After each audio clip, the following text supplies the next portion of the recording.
going again. So welcome back, everybody. Our last session, we left off. You guys had managed to fight off the battle in Tribor, and one of the fire giants had managed to get away with a large object. Unsure of what it was, but you could tell that he had some kind of rod that looked like it was able to direct him directly to where it was. Hard-fought battle. A couple of you guys went down, but you managed to get cured and brought back to life. Saved all the townsfolk. And Ossavir gave you a quest to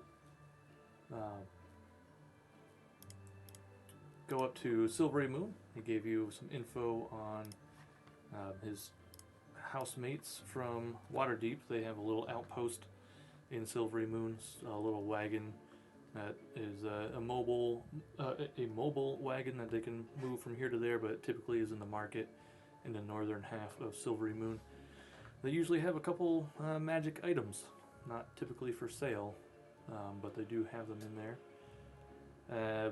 Besides that, your previous quest was to work with Erlem Stockspool of the Tribord Travelers and escort a shipment up to Silverymoon. One of the wagons had got destroyed, so you guys had to wait the night in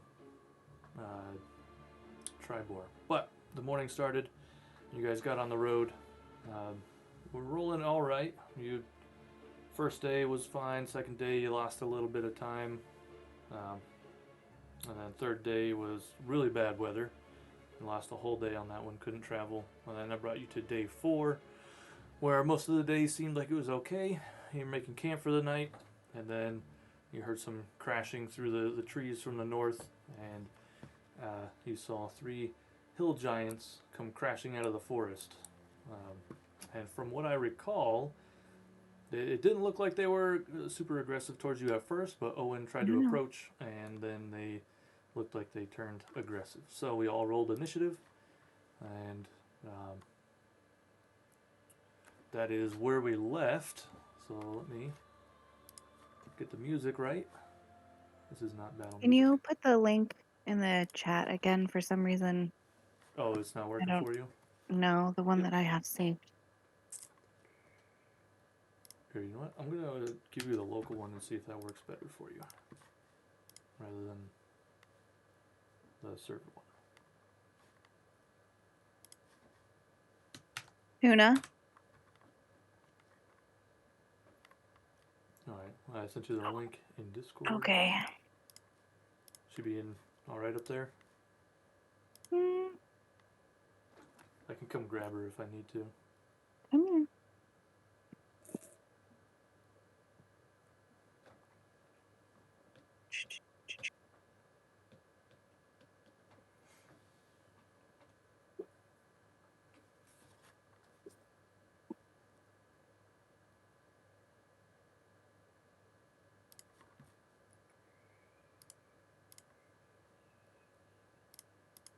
I want this.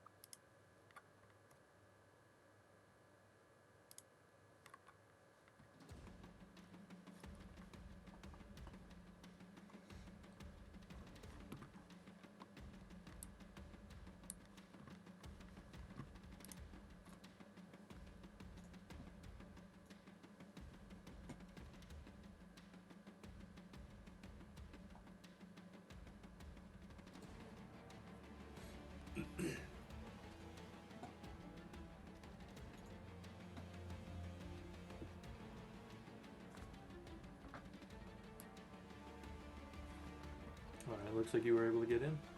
Mm-hmm. Okay. So did anybody have any questions? Obviously, so we said Mac's not here, so I'll just be playing for him as we go through it. But anybody have anything before we start?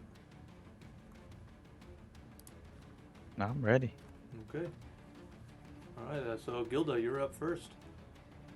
What? There were some bad initiative rolls.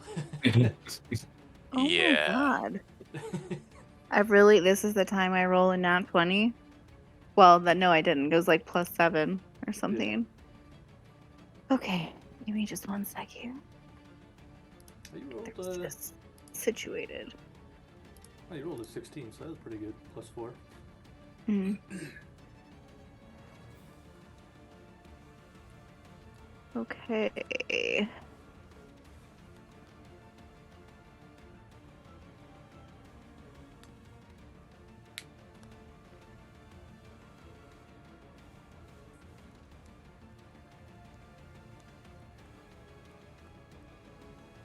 Who are these red people?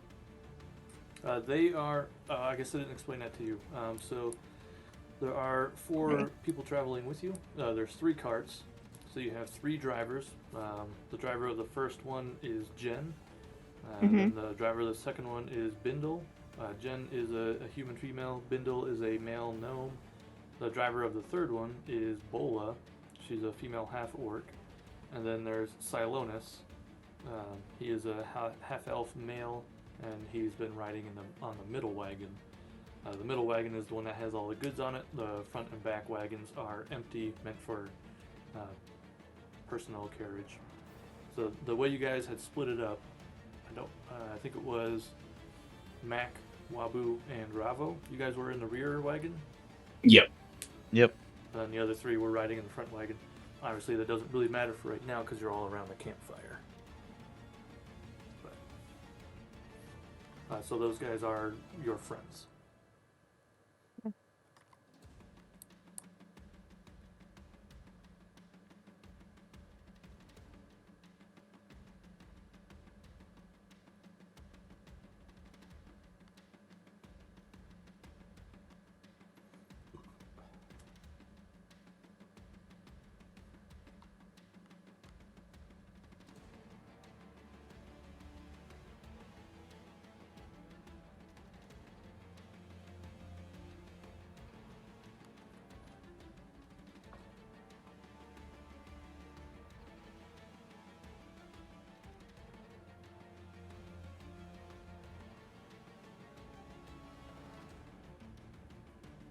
So what do you Sorry. think? That's all right. I know it's been a minute since you looked at it. Mm-hmm.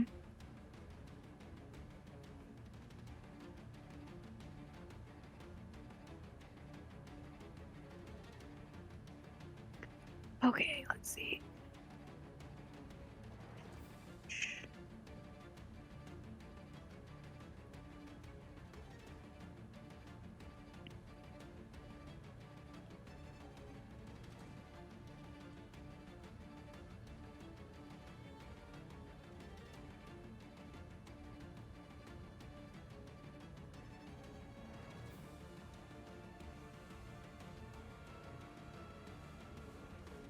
Okay.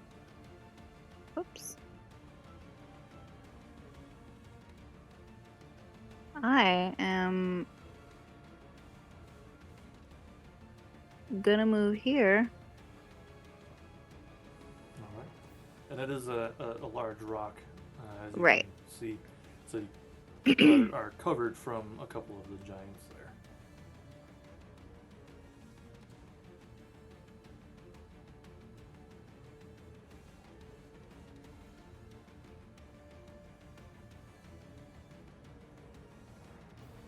Is there no intern, or I am just... Oh, I should probably click start battle. All right, battle begin. Sorry Okay. about that. Now you should be able to end your turn. That's it. I am just gonna move there and end my turn. If you want, you can Yes. hold your action. So if any giant were to come by you, you could like punch them or something. Oh, so you know, okay. You could do something Then- like that. Okay. I will hold my action then, if that's... Okay. If anybody comes in range, your melee range, then you will get your attack. Okay. So that'll bring us to this giant on the right side here, who's just going to kind of lumber down. Just kind of straddling that ravine there, and then he's going to go ahead and take a swing at you, Owen. Does he need to be one? What's his attack range? He is within his melee range. Okay. It's going to be an 11 to hit. Nope. So he's gonna. He's swinging with like what looks basically like a giant tree trunk. You can see the roots, and there's a couple, limbs on the other side, and they got leaves and stuff, and swings at you, and kind of, he's a little off balance there, so he's gonna rear back, and he's gonna go ahead and swing again. It's gonna be a 16 Does not hit. All right, so he's a little off balance trying to walk over this ravine, but that will end his turn. So that brings us to Ravo. Okay. I am going to run down here. And I'm going to pull up my longbow. And the one that's kind of straddling the ravine, I'm going to take a shot at him. Mm-hmm. Go for it.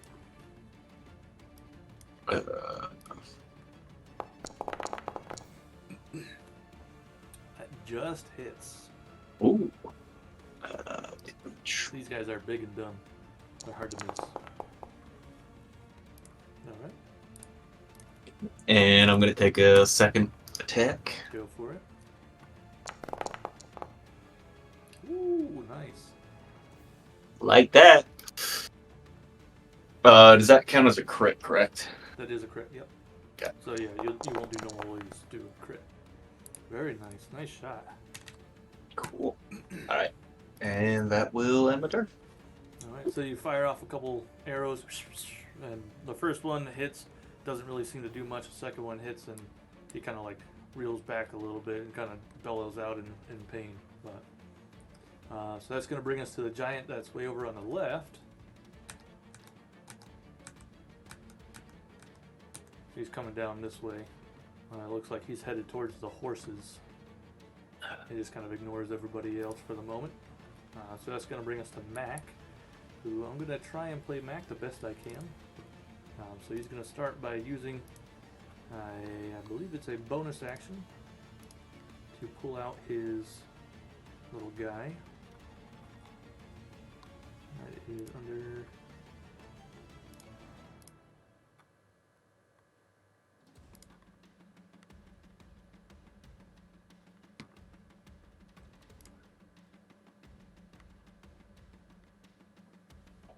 Well, I guess that's an action.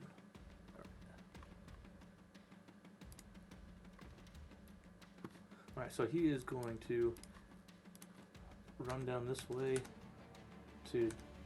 He's going to kind of hang out by you, Ravo. He sees the cliff behind him would be a good way to escape if necessary, and he is going to use his action to pull out his little battle buddy. I'm just going to find the thing here. Alright. That's going to go ahead and end his turn, so that brings us to Lowell.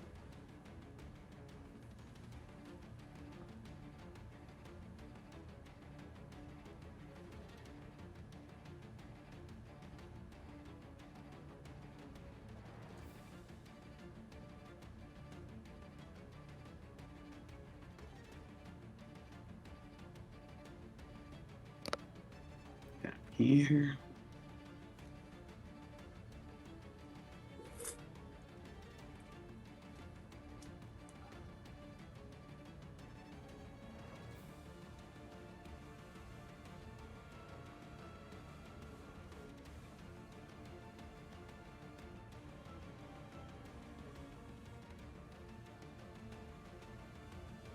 Look at the list again. Mm-hmm. And while you're on deck, just so you have time to prepare. Yep. So just as a quick reminder, if you use jump or run, or sorry, dash is twice your movement speed, and Correct. jump is half. So jump is, you can move, or if you want to jump, you have to get like 10 feet of running space, and then you can jump your, I forget exactly what it is, but it works out usually to be around like 10 feet or so, 10 to 15 Okay. feet. Okay. And that jumping isn't necessarily an action. but you can't jump beyond the end of your movement range. Okay. But dashing is an action. Okay. Alright, I'll bring start waving, casting a spell, and bring in some storm clouds to call some lightning down. All right. Standing. And it's attacking this first time, I'm assuming? That guy? I go that guy. I think it automatically rolls the extra d10 if it's stormy conditions, which it might have actually been. I don't remember. This day was not stormy. The previous day was stormy. Yeah, so if it was stormy, actually you'd get an extra 1d10. And you wouldn't have to cast a spell, you would just get control over the one that's already out there. So anyway, so this is a DC 16 Dex save. I think it automatically rolls. Yeah, it automatically rolls the extra one. Alright, well he failed. So he... Are we supposed to see throws? Yeah, Oh, yeah. it's- Okay. So 17... oh, it does split it out, so yeah. 17 lightning damage for him. Okay.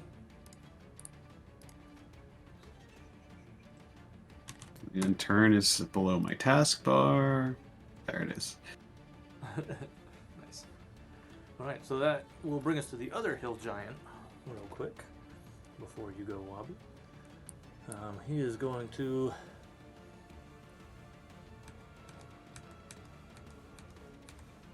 come up here and he's going to take a swing at you, Gilda. He saw you duck behind the rock. Okay.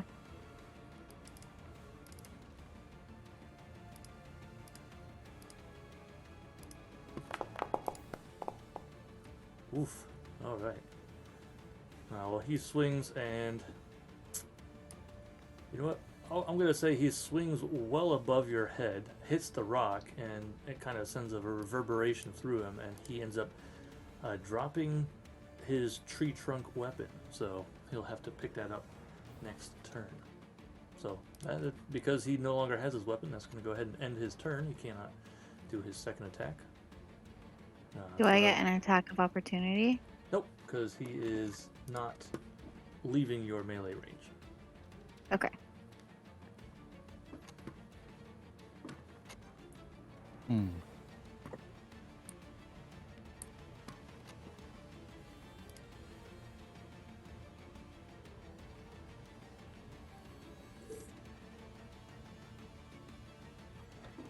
All right. Oops.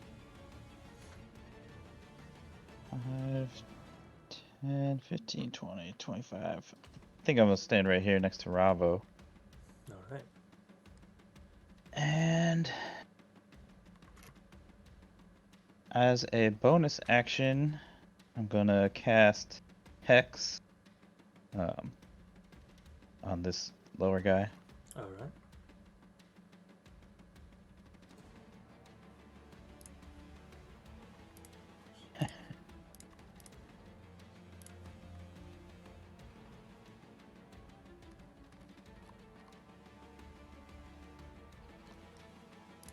And then I'm gonna cast Cone of Cold, which gets a range of 60. Alright. Do it in a way that doesn't hit Gilda, I think. That looks like it won't hit Gilda, yeah. Alright. But you will get both of them. Sorry. Getting attacked by a cat. Oh, nice. Oh, well, damn, it wants me to set it down. That's not... 2 cones. Oh, you've taken out everybody else.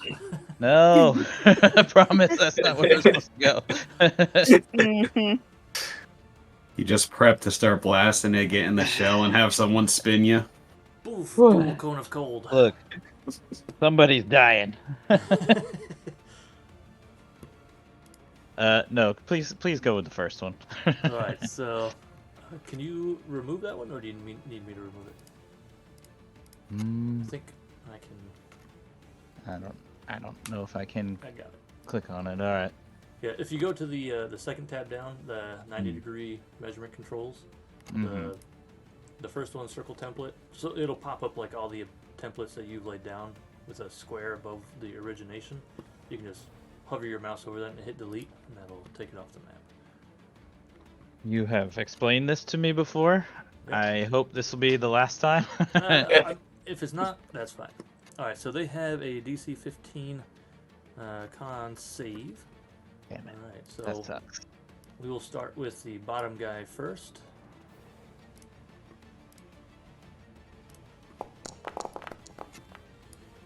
Ooh, holy! What just happened? Don't worry about that part. We'll get to that in a second. And this is for the other guy, the top guy. So they both failed. Get So outta they here. take 8d8. 8d8. That's Holy ridiculous. Holy crap. Those were some high rolls. Wasn't bad. You had Yeah. a 1. Everything else is above Everything a else 4. was Yeah. yeah. All right, so 43. So brings us to this guy's got that. 8d8. Oh, also. And that's on the bottom guy, Yep. right? Yeah. Very nice. Well, they're hill giants. They are not used to cold weather, so like this hits them, and you just see like it's a couple fingers like freeze and snap off, and like their breath turns icy, and you can see it coming out, and they just like ooh, as they're blasted with this cone of ice and freezing winds, and that hurt them pretty significantly. They're looking a little rough. That'll do, All right. I think. Well, bring us to Owen with Gilda on deck. Outstanding. All right, so I'm gonna take a step toward Mr. Giant here. So he is within my melee range. Yeah. As a bonus action, I'm just gonna go ahead and use Shield of Faith. Just gives me an extra +2 to AC for the next minute. I'm gonna attack with Sunforger on this giant here, obviously. Yep. So we'll do an attack. Normal. I will hit. 15. Yep. All right. And I'm gonna do a Divine Smite as well after I roll for damage. So Sunforger, 13 bludgeoning. 13 bludgeoning. We're Or gonna actually, do well, Sunforger does some fire damage too, or is that only on the? Nope, I think it's only on the explosion. So never mind. the fire damage is from a Searing Smite if I cast gotcha. that. Yep. So Divine Smite. Since I hit. Curious why I didn't. All right. We're gonna do. Casting that Uh, at what level? I'm gonna do a level 2. Okay, so 3d8. So it should be 3d8, and I'm just gonna put that in the chat.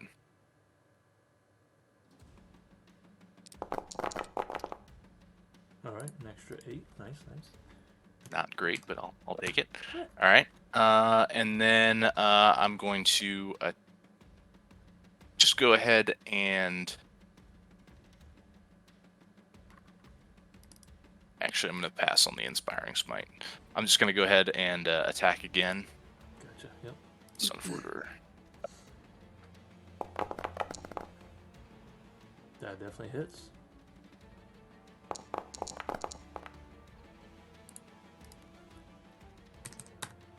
All right. So can I do Divine Smite? No, because Again? it's a spell, you can only do one spell per turn. It's not It's- a spell. It's a special, Oh yeah, it's a special. whatever that means. Yeah, actually, I mean, I can't say that I know for certain, but it's not a spell. It just uses your spell slots. So I'm gonna say yes. I'm just gonna do a quick search here, Okay. but I'm gonna say yes for this turn. Okay. Then I'm gonna roll it. 15. And that was another level 2. Yeah. So. Yeah. So the very first result says Divine Smite can be used multiple times per turn. So I'm good with it. Okay. And this giant is also starting to look a little rough. You guys are hitting him hard. So that does that end your turn? You sticking there? That does end my turn. Yep. Okay. Brings us to Gilda with one of the giants on deck, and then Ravo after that.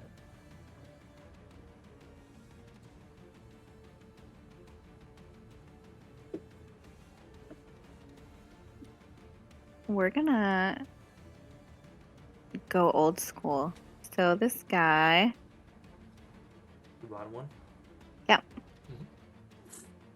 we're gonna do an unarmed strike, but we're gonna like not slide tackle, but almost like slide underneath and like punch him from the ground. Nice. Whereabouts are you moving?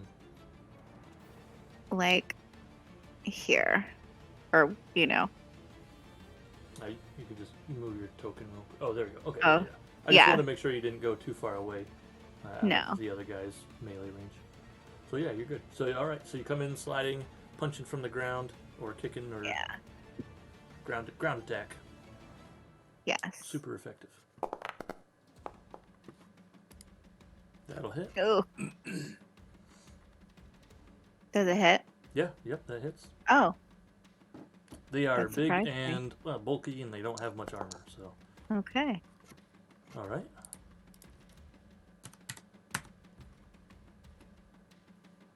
And then for my bonus action, I'm gonna get up and like turn on my heel and then attack him again. Go for it. Bonus Unarmed action strike. coming up.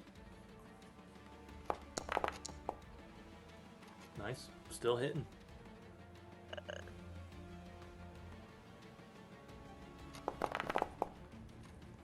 Okay. Mm, Now, as you're bludgeoning this guy, you realize that he's actually a lot softer than you thought he was, and it definitely looks like he's starting to take some damage. mm. So action and bonus action.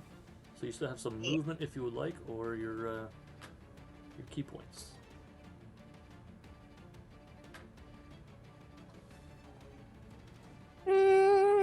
Okay. I'm gonna spend a key point and then do flurry of blows, Let's do it. which gives me Just an extra unarmed strike. yeah. Yep. That's a secondary.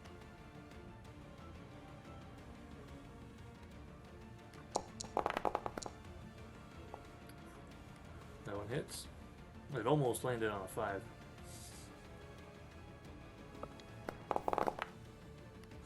Very nice. And that will end my turn.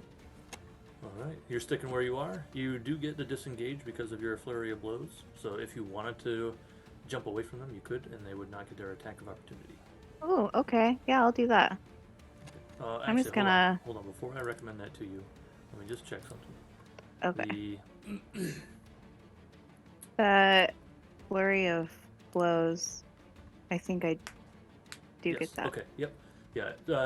I think I was thinking of the mobile feat, which only gives you the ability to disengage from the person you are attacking, but the drunken technique gives you disengage from anybody, so nobody can attack you.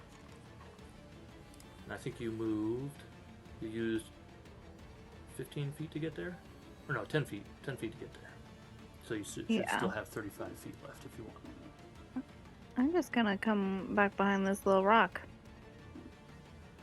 Well. Okay. Do you want to go any? Yeah. Okay. All right. Sounds good. I guess.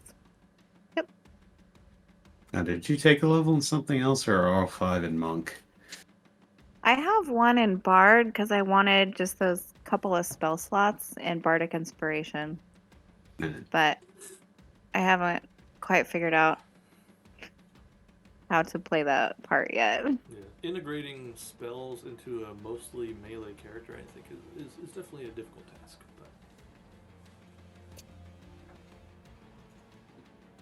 But Just as a note, I just checked that Shield of Faith that I cast wasn't prepared, so I'm going to go ahead and get rid of that and delete that. all right, sounds good. It was a bonus action.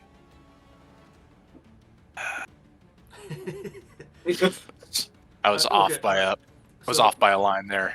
So I'll just throw this out there. You guys didn't do anything earlier this day, so if you want, I can say retroactively the night before you had prepared it, or during the travels you had prepared it. That's not a big deal. It's okay. I didn't have it prepared, or I could have adjusted and I didn't. So I'm just gonna no worries. take that one on the chin. So Yeah, something just like stop. that, something like that. I don't really mind saying. Yeah, you can say you had it prepared the night before, and you'll just take another one off, obviously. But all right. So that ended Gilda's turn. So that brings us to this giant that's right up next to Owen, and surprise, surprise, they're not very smart. He's just gonna start swinging. So anyway, I just started blasting. It's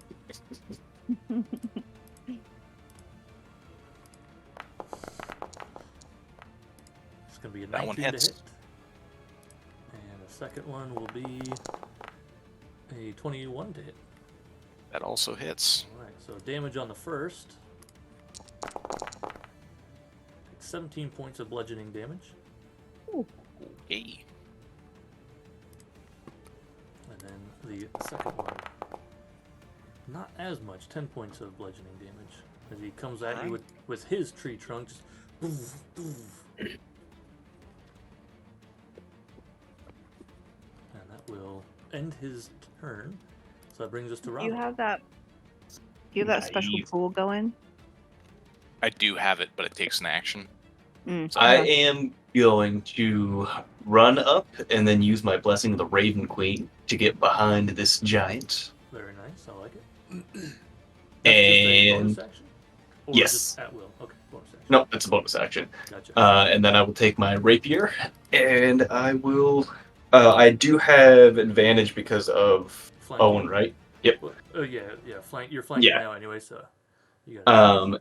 And I will go for an attack. Okay. That's gonna hit. Yeah. Has anybody missed a giant yet? No. Oh, actually, wait. If you jinx us, I'm gonna be so pissed. I don't know if anybody has actually. All right. Yeah. And I will go for my second attack. Let's do it. Knock on wood. That's still advantage, correct? Because Correct. still flanking. Yep. You'll get advantage on every attack when you're flanking. That still hits. That does not include damage rolls, though, right? Just the attack rolls. You don't get advantage on damage rolls. You just get advantage on attack rolls or saving throws or ability checks. So. Yep. All right. So the second one is 13. Very nice. Yep. And that will end my turn. All right. So that giant is definitely starting to look pretty rough. So that'll bring us to the bottom left giant, who has taken a significant amount of damage, and so he's just going to lumber over right up to Wabu and start Does he blasting. still have hex? He does have hex, yep. Okay. Alright, so he's going to swing at you. That's going to be a 26 to hit. Yeah, that'll hit. I'm going to do damage first. I should probably just do it that way. It's going to be 23 points of bludgeoning damage. Alright. Second swing and coming back. That's going to be 12 to hit. That will Does not hit. not hit. So, gets you with one, but you see the second one coming. You manage to duck out of the way. And that's going to go ahead and end his turn. So that's going to bring us to Mac with Lowell on deck. So Mac sees his hill giant right here, so he's going to go ahead and use a... He's going to use his crossbow to take a shot at it. And he's going to miss. And I don't believe he gets a second shot with that. Did he hit Wabu on the butt?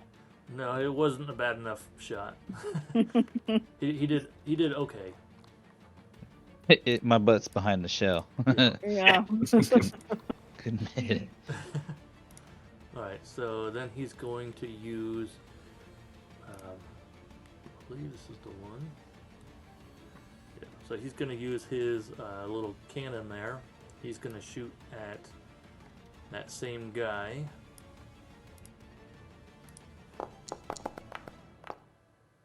Man. And that's going to miss. It's spelled Mac in spirit. Yeah, that's true. That's true. Can't get rolls. Yep.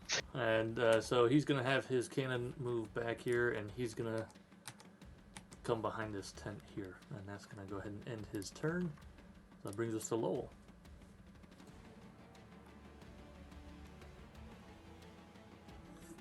Surely the hubris of burning the spell slots won't come back to bite us. If it Yes. sways you at all, it is late afternoon. The sun is getting close to setting. It looks like you've made camp for the night, obviously. So Yeah. if that sways you at all.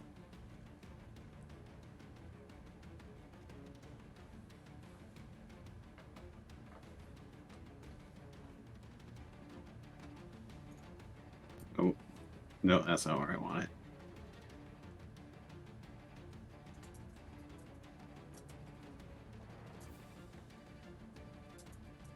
Where's the rotate option? Mine used it automatically when I clicked on damage.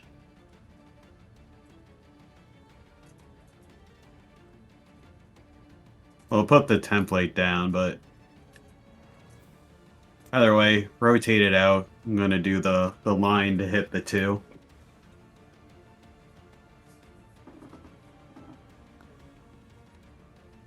Because it's not letting me rotate this template.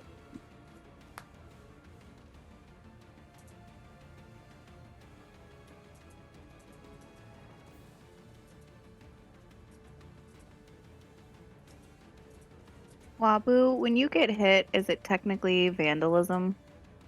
Since you are your house. There we go. I think we should definitely try that. Yeah. Hey, it worked. This round. So a bolt of lightning will come down from the storm, enter the staff or channel, and it'll fire out more powerful in a direct blast in front of me. Alright. Hit those 2 giants. Okay, just give me one. Do you say something cool? Nope.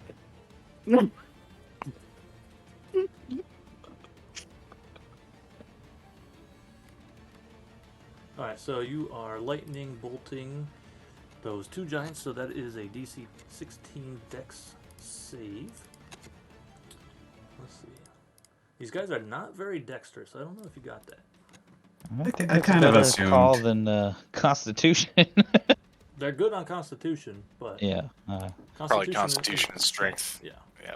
All right. So the first one, the closer one, saves, and Dex. Second one, sorry, the first one fails. Second one fails. Both fail, so they both take 32 points of lightning damage. How are they still alive?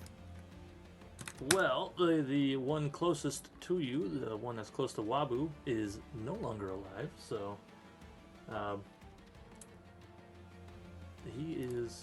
he kind of gets zapped there, and he drops his tree trunk and falls over backwards with a giant thud, and he is dead.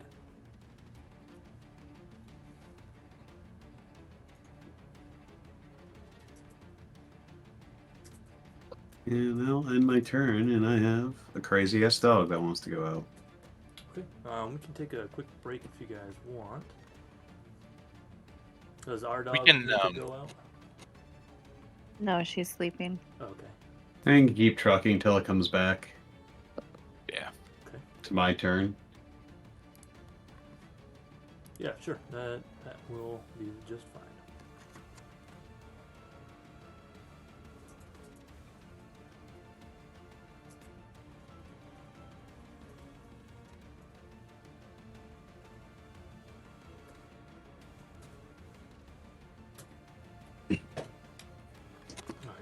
that. Alright, we're back in action. Alright, so that ended Lowell's turn, so that brings us to the hill giant that is next to Gilda. He dropped his tree trunk, so he's going to go ahead and come around the rock here, pick up his tree trunk, but... oh, sorry. Oh. Let's go. So he's going to use a bonus action to pick up his tree trunk, and then he's going to huck a rock over at Lowell. The old 50-yard throw. Yeah, 16 to hit. 30-yard throw. Or 10-yard throw. Yeah. His armor class is 16, so meets it, beats it. So he does, in fact, hit. So you guys watch as this rock streaks over towards Lowell. You're like, no, not again. And it smashes him and blasts him for 19 bludgeoning damage. And I'll go ahead and update that for him. And that will end this giant's turn. That'll bring us to Wabu with Owen on deck. I didn't miss anything important, did I? My internet cut out for a minute. Oh. One of the giants is dead. Yep. Oh, that is good. Oh, it's the one that my hex was on. Okay. Yep, so you can jump your hex. I think I will, up to this guy over here on the left. He hucked a rock at Lowell and hit him for 19. I don't know if you saw All that. right. Well, sorry. Joking on some spit there. Yep. Okay. A little bit of retribution. I am going to fire both the Eldritch Blasts at him. Alright. I hope we don't run into anyone else today. Yeah, me too. Certainly not before a long rest. Oh. Alright, so first one's a 12. That goes wide. All right. Let's try again. There we go. That one will definitely hit. Yeah. Big money.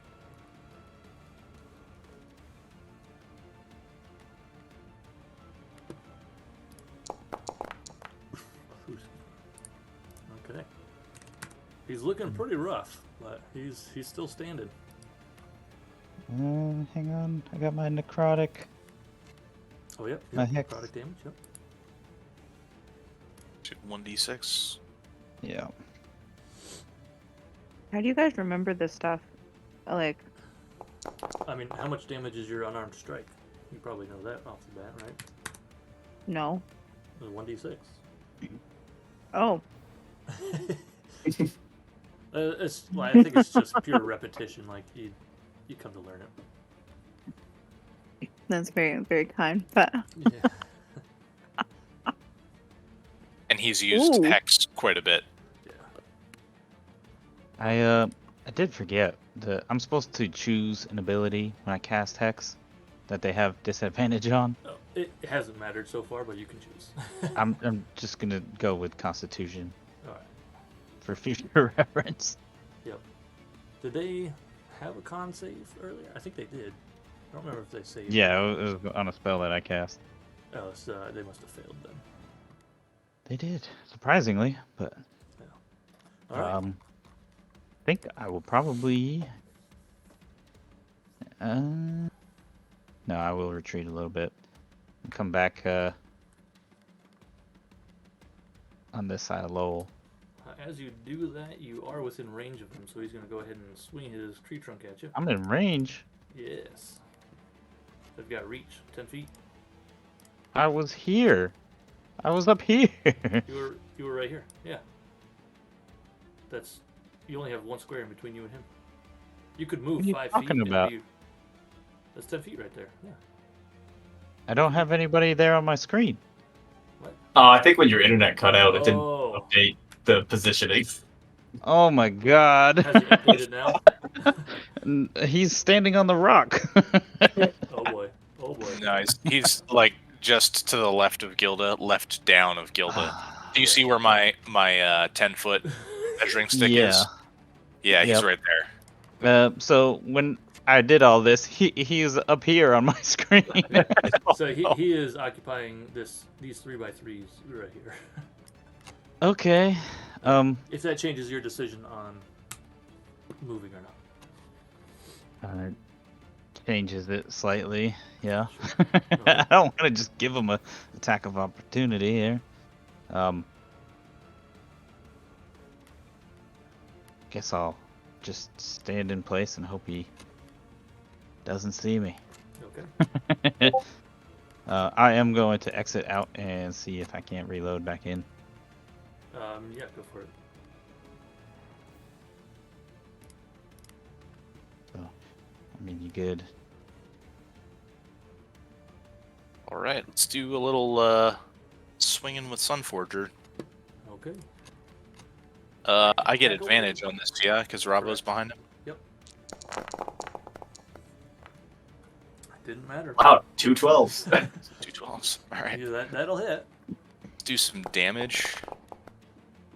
I'm gonna re-roll that using the Savage Attacker Yeah. feature. So that was a 1d8, yeah. Yep. I suppose I can just. So you rolled a 3. Yeah, you can just do /roll. space Yeah. D8. That was a 3. So you got 6 plus 3. All right. Doesn't matter. No. All right. That's doing 9, and then I'm going to use a level 1 Divine Smite. So roll 2d8.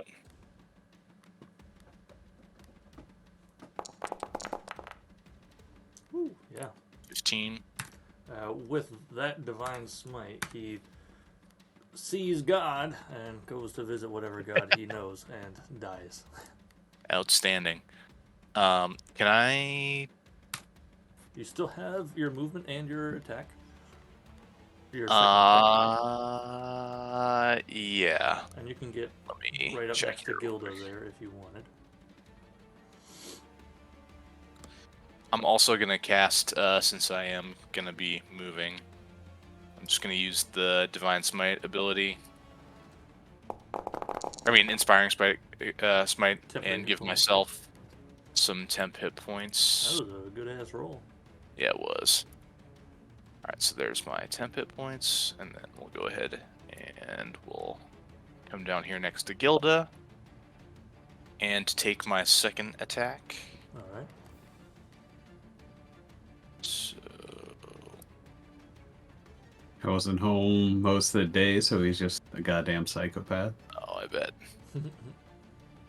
You got hit with another rock, and as it got thrown towards you, everybody was like, no, not again. But it only hit you for 19. I updated No it. longer have advantage, but it doesn't matter because I just hit a No, 16. Does not matter at all. Do some damage. And I'm going to go ahead and roll another d8. Okay. Can't get worse than that one. Yeah. You got 6 plus 2. Alright. That's 8 damage. Yep. And why not? Let's just go ahead and Pump do it in. the last Divine Smite. Divine Smite, yeah. So Do you have another level 2 spell slot, or are you just going to use a level 1 just for it? gonna do the level 1. Okay, gotcha. Alright. So 18 total for the. Alright, tell me how it happens. Oh boy. I'm gonna vault off of his crushed knee. I'm assuming he's. Yep. Yep.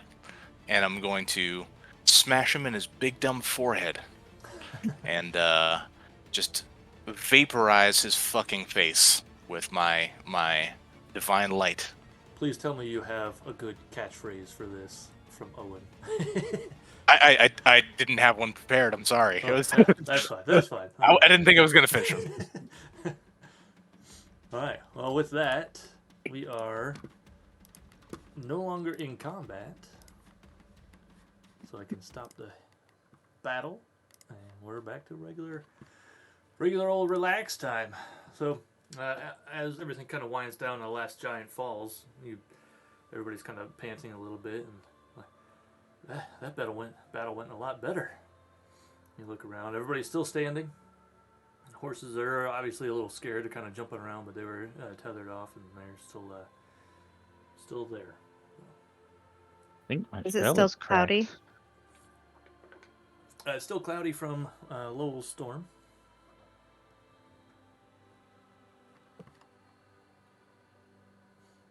Savage Attacker did not help me at all. It gave you 1 extra damage. Well, I used it twice, didn't it? It gave me the same thing. It was The a first 2 and a time- 2, The first and then time it was gave you a the same thing. Oh, from and then one it was to a a 1 two. and 2. Yeah, Yep. Oh, no, I think it was a 3 and a 3. that's So then you went 1 to a 2. Yeah.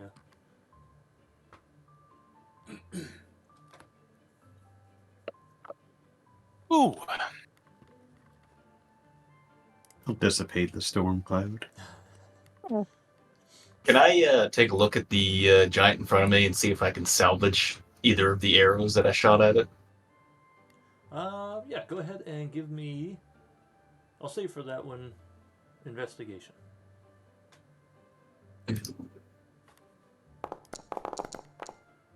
Awesome. Well, he's pretty big, but you do find the arrows. Unfortunately, you were on the other side of him when you shot him with them, and he fell on them, and they are cracked and no longer usable. Okay.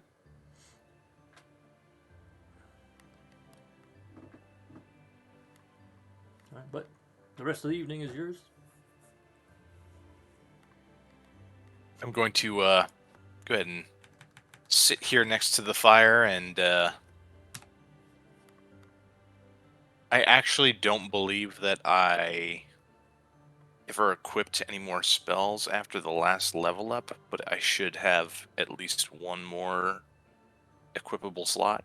So maybe I'm going to enter in a little trance and say a little prayer, and I'm going to reorganize my prepared spells. Is that a little prayer for me?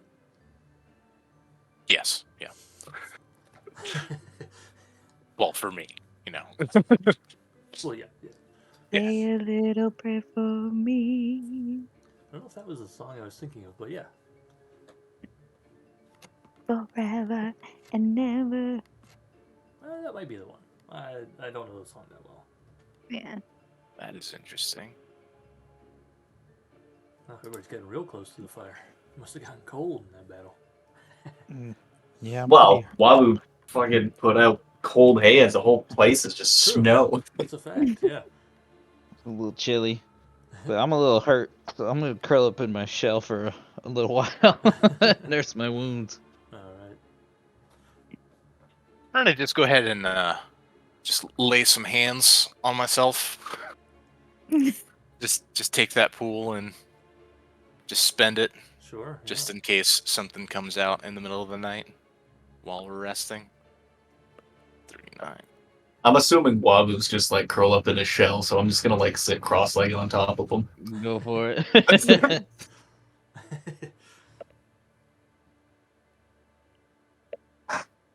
Don't crack it. If Smacked the big old tree trunk earlier, so I might actually have a crack in it. Yeah, it was a solid one. Now, obviously, they don't hit quite as hard as the fire giants, but they still hit pretty hard. I mean, 23 I think damage to the the- face was enough. Yeah. Not quite. Just like realized the 41. thing No. never gave me another cantrip. What didn't? Yeah, 4th I was supposed to get another cantrip. It's interesting.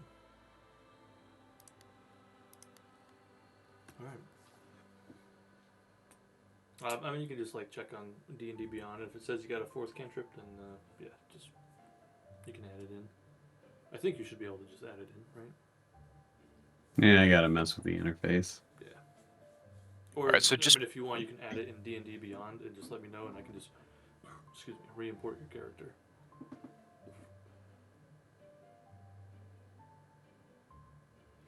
All right. I think the way Foundry doesn't limit how many I can prepare, as where D&D Beyond will limit based on my current level, which spells I can prepare. However, it does have certain ones that I cannot unprepare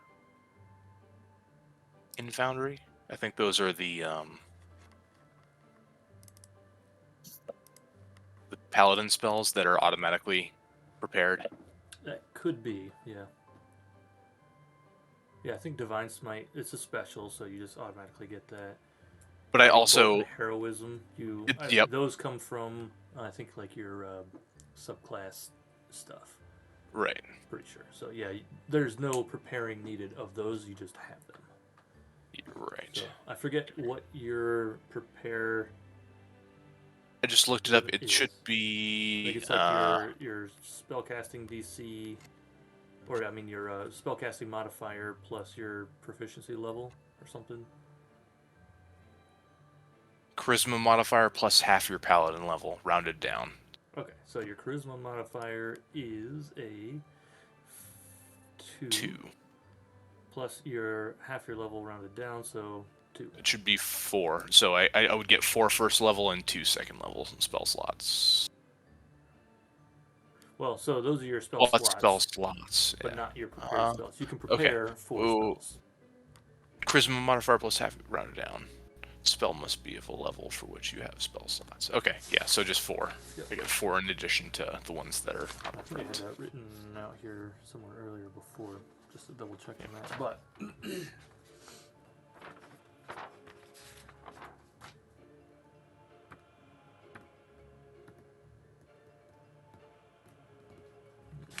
there.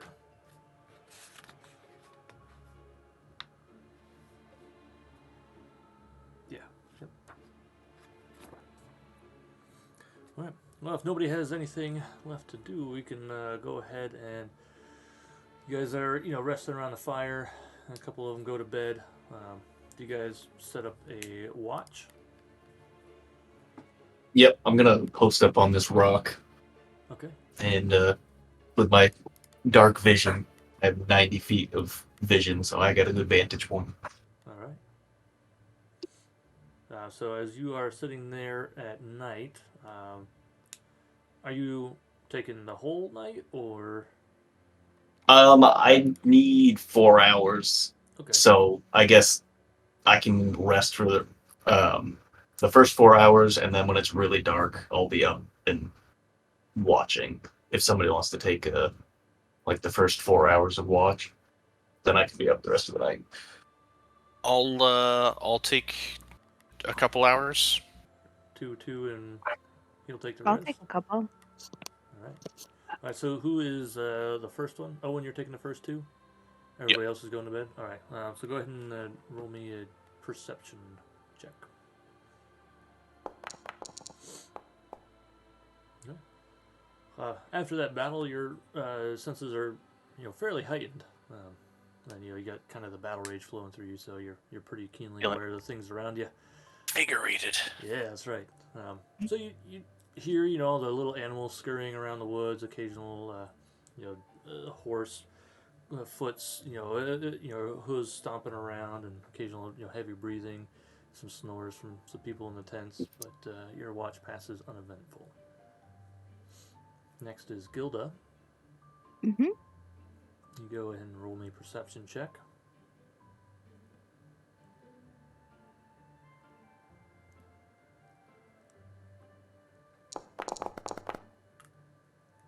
Nice. So you get a couple hours of rest. That was more than enough for you. You didn't take any damage in the battle. Mm-hmm. You basically see that, notice the same thing that Owen told you he saw. A couple, nays here and there and some scurrying critters, but nothing on your watch either. Ravo's taking the last into the early morning and into the dawn. So you go ahead and roll me a perception check. Do I have expertise in perception? Do I have advantage, or is that just a straight? I believe expertise just doubles your proficiency bonus for it. Okay. All right. So it should automatically be calculated. All right. looks like it is. So, yeah. Obviously you're pretty keen, especially at night. You got your night vision, or night vision. You got your dark vision.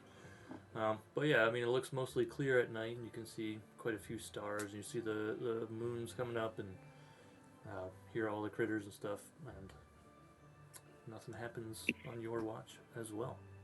So that brings us to the 5th day. You guys kind of all wake up and lumber out of your tents. You all get a long rest. I think. Outstanding. I burned like almost all of my spell slots for that. Yeah. Risky play, but it worked out. Yeah. All right.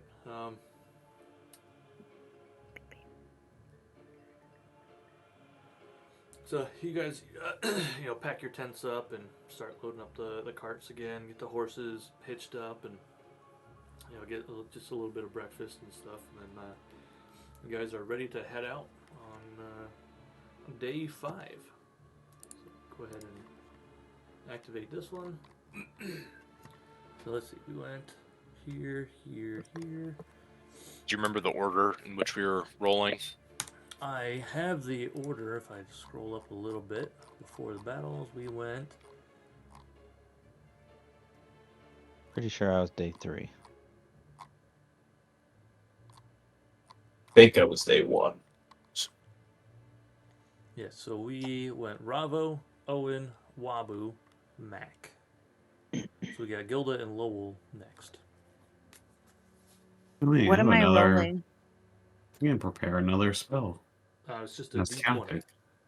Just Okay. type like /roll space D20 in the chat.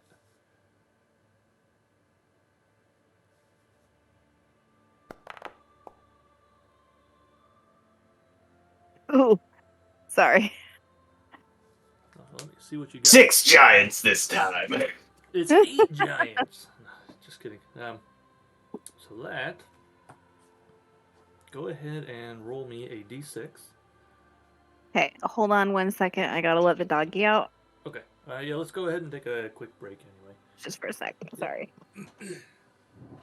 I'll go up there too. So.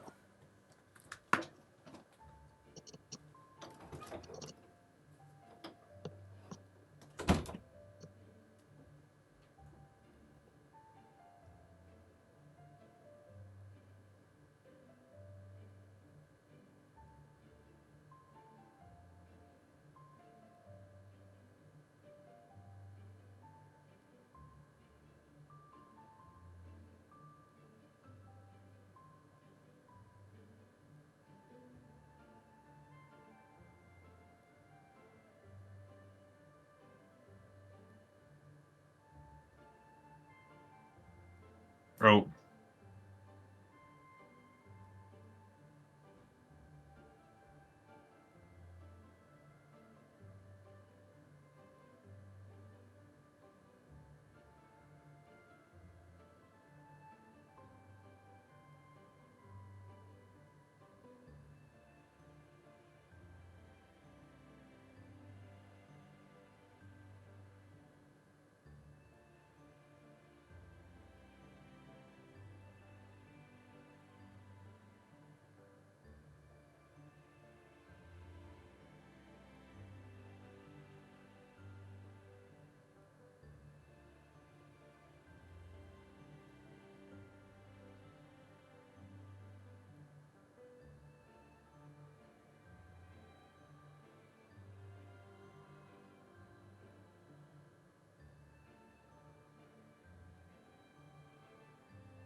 Didn't quite catch it in time, but that's alright. She went to the door, so. Progress Oh. is progress. Mm-hmm. Puppy decided to take a little pee. Yeah. She's getting used to, as soon as she wakes up from a nap, she's got to pee. So, that's good for us because we can recognize, like, she's been napping, she woke up, alright, we just got to go out. But sometimes she doesn't really, like, pause from the waking up to now I'm peeing. So she, like, woke up, walked to the door, and then, like, peed, and that's when Heidi was like, well, hold on, I think she's got to go out, but there was no time delay there, so. It happens. Yeah. Tuna. Oh my gosh. Should be naughty up there. Well, she managed to put her treat right on top of the computer cord, you know. Who needs that? Yeah. There we go. Mm-hmm. She gonna go right back to sleep? Who knows? She had a busy weekend. We went up to Vermont and she met Cooper and Sonny, and then we went up to Mom's and she met Stubby, Remy, and Hank. So Jeez. we went out and like collected some sap in the buckets, and there was 6 dogs walking around with us. Pretty great. How'd she do in the snow? Little dog Not army. great. Not great. She Oh yeah. gets really cold really quick. She has really short fur compared to everybody else. So I Did you feel get the like little dog booties? no, I thought about getting them. I don't think they would have helped too much. Her feet No. seemed like they were okay, but she was just like getting too shivery. So I had my snowboarding jacket on, so I had like the skirt buttoned, and then I had it partially zipped up. So I just kind of like tucked her into my coat, zipped it up, and then I had my hands free, and she just kind of sat in there for a couple of hours, happy as could be. It's cute. Puppy Bjorn. Yeah. Oh, I tried to re-import with the update and bricked it. Uh-oh, what'd you do? Brick I what? have bricked it. All right, let me import your character. I don't think you can import because you don't have the permissions in the program. All right, look at it now, see if it's good to go. Look at me now. I think Look at me I think I now. tried or checked it with Kim like right before we started the campaign. I think you guys can go from Foundry and backload it up to D&D Beyond and it'll update, but you guys can't go the other way. Something like that.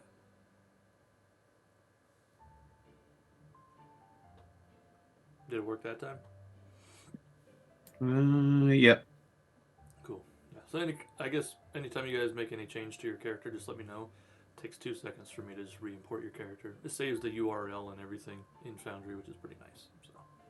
So all you gotta do is hit update. I literally just have to hit start import again, and it takes a couple seconds, and it's good to go.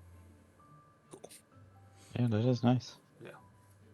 All right, so we are on day 5. Gilda rolled a 9, so I need her to roll me a d6. Yes.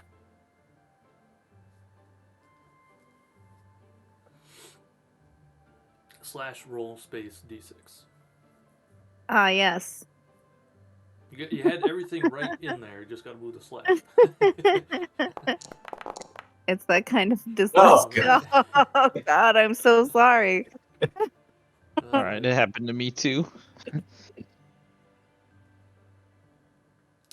I think on this one it's just what is gonna happen, right? Is the 1 through 6. Yeah. So you guys are slogging along, and you know those storm clouds from a couple days ago seem to reappear, and it kind of resogs the trail. And you guys there's a couple sketchy bridges you gotta cross, and it's just really slow going overall. And you had to unstick the wagons a couple times, and you guys end up losing half a day of travel. So that's all that happens on that day. So who's rolling for day 6? I think that's just Lowell. Lowell's the next one. Big money, big money. We find a pot of gold. Mm-hmm. Go ahead and roll me a d6. If you guys would stop rolling the same things. Nice. We just like to do it Literally together. both have the same. Yeah. You have now all contracted scurvy. Well, Brand- the storm from the day before continues, and it's still tough going. Your guides are telling you that this is notorious for being a tough part to traverse. It's prone to storms and the like, and sometimes the trails wash out. So you guys, another slow day, but you lose half a day, but you're still making progress. So Random number generator, my ass. yeah, right. 9-1. All right, you guys are on a cycle now.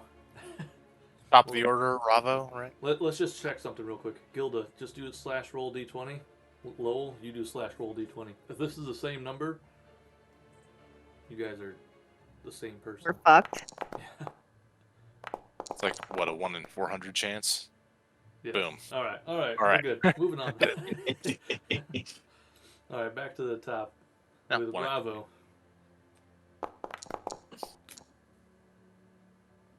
That was almost another 9. Yeah, well, Well, it falls into the same range, so go ahead and roll me a d6. No, ma'am. good. No, that's not for you.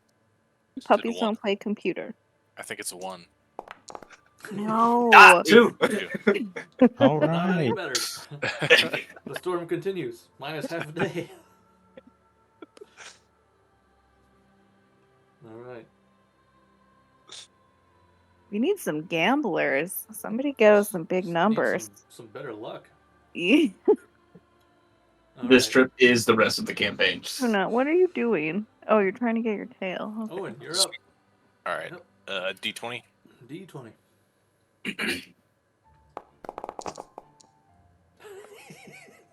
Roll me a D6. Did we lose a half day of travel again? Jesus. It's not a complicated formula, guys. Come on. Minus half a day. Same weather. We're not going into it. Next. Wahoo. You know what Anything you but a 6 to 10. for? About an 8. Hey!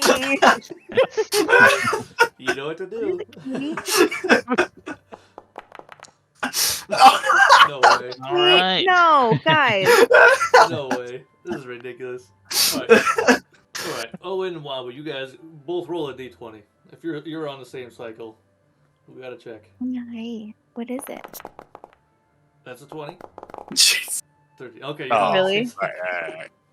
And the 20 was wasted. Yeah, I but know. what Yeah, are that's how I feel. We should be What are able the to odds? bank Nice. that. Yeah. All right. So we're on 1, 2, 3, 4, 5, 6, 7, 8, 9. Yep. Day 10. Day 10 out of 14 so far. Your 10-day travel has increased by 4 days. fucking weather, man? All right. So this is Mac. Does anybody want to roll for Mac, or you just want me to roll for Mac? I don't think any of us should roll for him. Right. I mean, if you want another storm. I'm curious, is Lowell doing this on purpose? Oh boy, there we go. All right. Yeah. Tower of Zephyros. Yeah. All right. So you have the storm has abated, and you've finally gotten into a bit of a clear section. You guys have made Hi. a little bit of progress here. Let's move this thing. All right. And you came into a clearing, and it looks like it's Ew. a little extra vibrantly green, if you will. And the drivers of the carts say, "Oh, this is great. We should stop here for a few minutes." So you stop, and they collect some of the plants for the horses. Like, these plants are usually come right after a storm. They're great for energy for the horses. We can push them just a little bit harder. And so you do, and you gain half a day back. Whew. We are cruising. How am I gonna get my Fitbit steps in? All right, so next up is Gilda, rolling for day 11.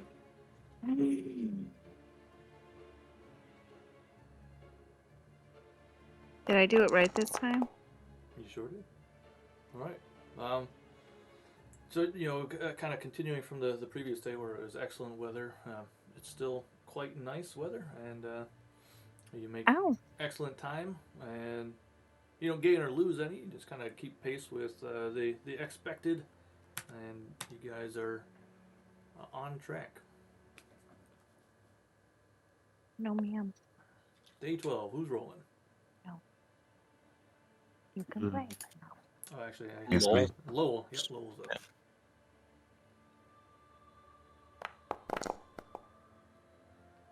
Okay. Go ahead and roll a d6.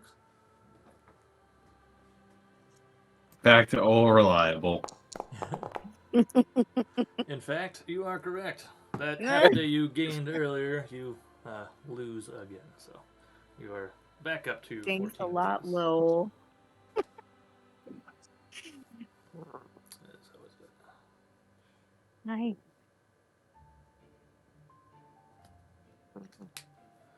All right. No. It was Lowell, so Think we're up it's to me? Ravo. Yep. Yep. That's the builder. There we go. Okay. Nice. I'm gonna have you roll me a d6.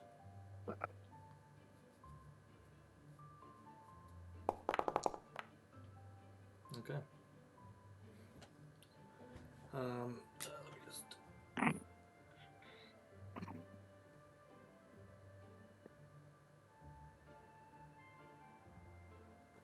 All right. So you guys are moving along, and you're actually making. I don't have you quite in the right spot. You're actually just a little bit closer here. You passed through the town of Everland. You didn't stop except for just basic provisions, so you guys restocked on some stuff that you need. Does anybody want to buy anything there? I'm gonna buy 2 arrows. Great. Okay. Get them at a good price. There's 1 silver for the 2 arrows. Are there any like magic items in town or no? It's a Generic. relatively small town, so you can stop at the stores, but they don't really have anything good for you at the Right. moment. So. Good. All right. So as you get out of the town of Everland, you're kind of plodding along, making good time. You're approaching the town of Silverymoon. You've got your drivers and stuff who are talking to you, just kind of telling you about the general area. And they're telling you on the right, or to the east you got the Nether Mountains, and to the west you got the Silverwood, and they tell you kind of the history of the area. This area's kind of been ravaged by war, and you got the Evermoors west of the Silverwood that have always been a little spooky to some people. And as you're kind of having all these conversations, Waba, you kind of feel a desire, like you feel like maybe you should stop for a second. All right. Can I kind of like I guess hail the cab driver? the fucking Yeah. you know what I mean. I mean, yeah, it's a standard wagon, open on front and back. If you're sitting in back, you easily can see them, and you've been talking to them for a while, a couple weeks now almost. So. Who's my driver? You are in the rear wagon. Your driver is Bola, the female half-orc. Well, hey, can we stop for a second? Yeah, everything all right back there? Just fine. Gotta get out for a second. I understand. And she shouts up to the carts ahead, like, we need a quick potty break here. And everybody comes to a quick halt. Like, go ahead, Wabu. We won't bother you. All right, so I guess I'll climb down. Do I have any more feelings? You kind of feel like this. It almost feels like a warm breeze that's coming from the east and blowing to the west, kind of in the direction of the Silverwood. All right. Well, I'm gonna pretend like I really gotta go, so I'm gonna haul ass into the woods. All Can I make an insight check to see if his deception that he actually has to go to the bathroom is correct? Yeah, you go ahead and do insight versus Wabo. You can do deception. Sure. Ravo, you a freak checking on people. Go in the bathroom. For real. All right. So I guess I'll say, Ravo, you get the sense that maybe he doesn't have to pee. Maybe it's for something else. All right, I'm gonna just kind of, stay a bit back, but just kind of keep an eye and follow him a little bit. I'll say go ahead and Fucking creeping. roll a stealth check. Mm. And actually, Wabo, you can do a perception check too. See if you see him.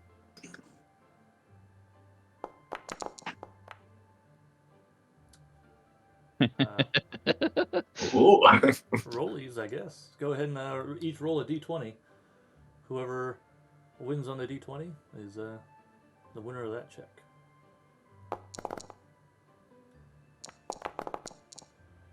Well, there you have it. He Damn. stays hidden. All right. So, Wabo, you're kind of going through this forest. You're not really sure what is kind of drawing you into the woods, but as you're making your way through, the forest feels just a little like magical, if you will. Like, obviously, you understand magic and you've been around magic for a little bit, so you kind of know what magic is, but this feels magical. So it feels a little bit different, but let me just see how I gotta do this real quick.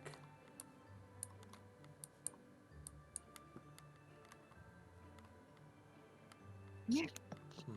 We don't chew on cords.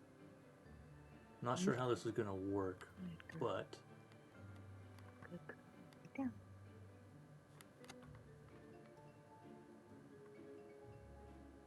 you know what? I'm gonna try it, and if it doesn't work quite right, you know what? That's fine.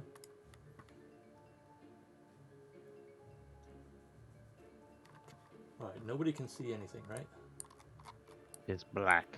Okay. That's kind of what I wanted. Because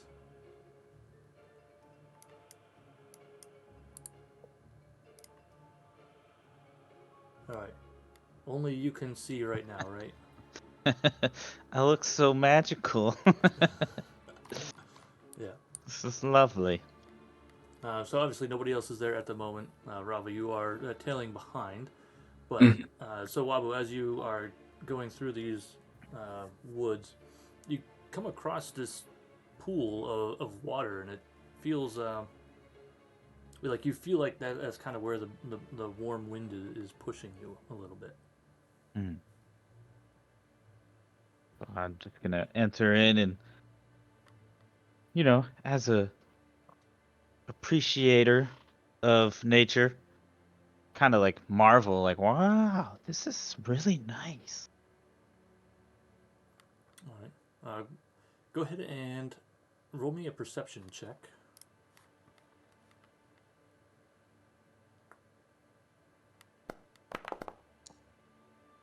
Okay. So as you approach the water, it just kind of seems like it's a nice, little burbling stream from, coming from the west. It's got this nice pool, and you can see a bunch of lily pads and stuff, and you can see there's a couple like turtles and stuff swimming around in the pool. And you said you're approaching the pool? Yeah, I'm just kind of like wandering around, just admiring everything. Gotcha. So yeah, I would saunter over there. Gotcha. All right. Ravo, can you see now? Yes. Okay. Yep. Look at you in the bushes. I'm creeping. You can see Wabu approaching this pool. Not really sure what he's doing, so you just kind of hang back at the moment.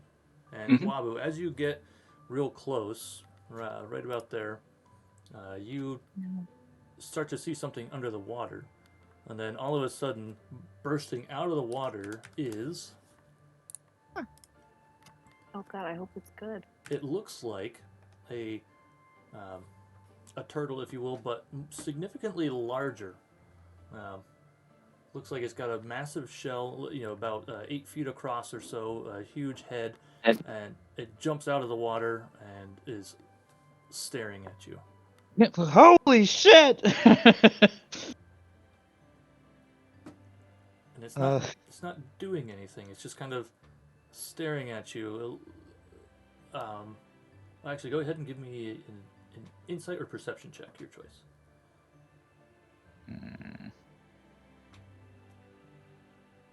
I don't know. I guess perception's got to get me once, right? Nope. What the Right. fuck? So you you can tell that it's staring at you, and it's not attacking. Doesn't look aggressive. It's just kind of like staring at you. Ravo, go ahead. You can give me a perception or insight check. Oh, perception for sure. Look at you perceiving.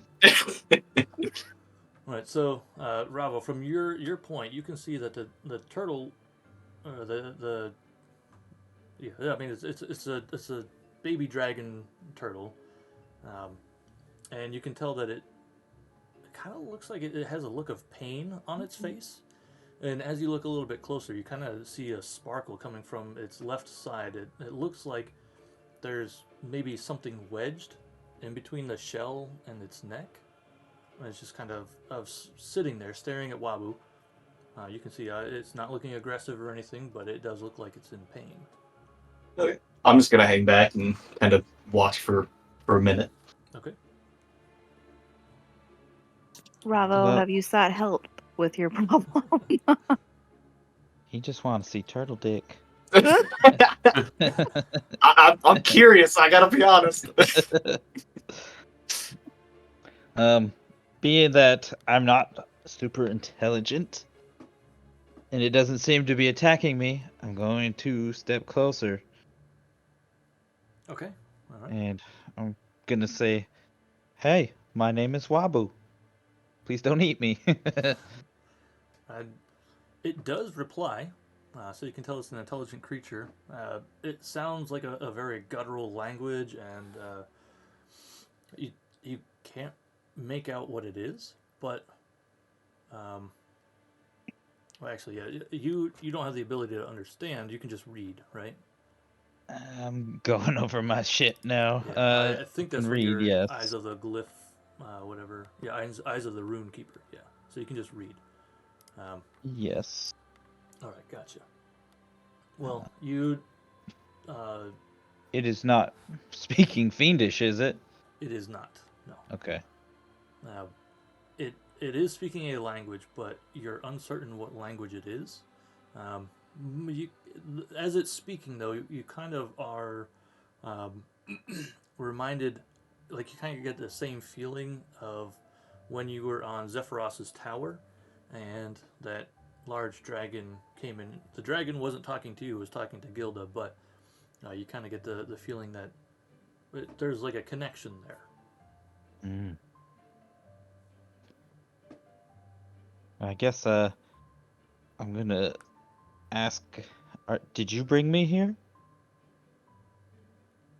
It kind of just stares at you with no response. I felt a magical pull. Was that from you? I'd say go ahead and roll me a perception check with advantage this time because you are significantly closer.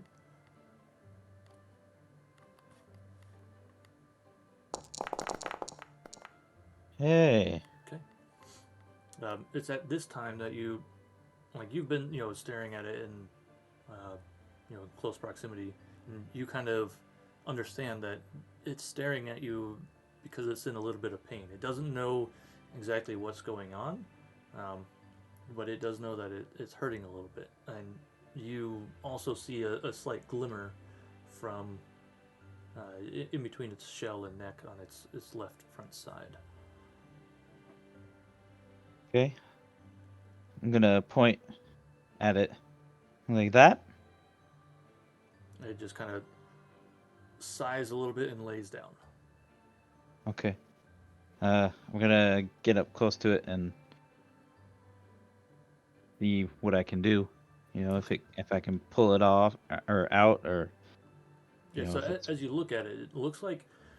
I mean, you having a shell yourself know that the shell kind of grows as you grow, and so it looks like this.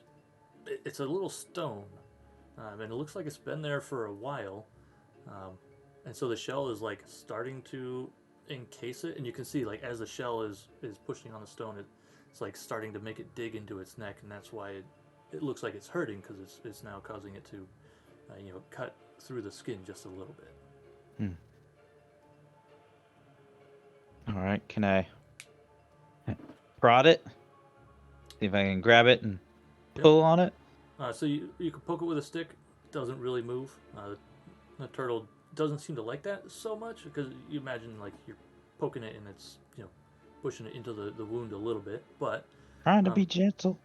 it does look like you might be able to give it a tug. That's what I'm gonna do. All right, go ahead and give me a strength check.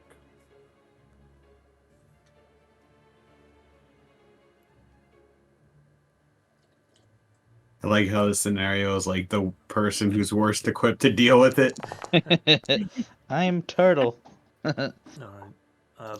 So as you tug on it, it doesn't seem like it wants to come loose.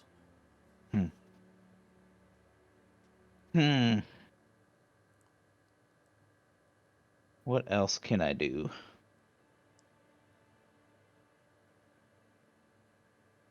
You can Eldritch blast it out. I don't want it to eat me. It's bigger than I am.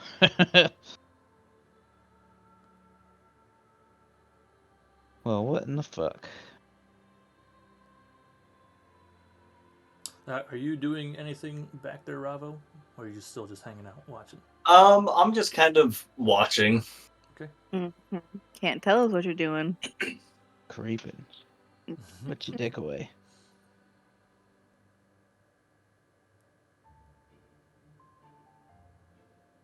Hang on, I'm browsing through everything I got here. Yeah.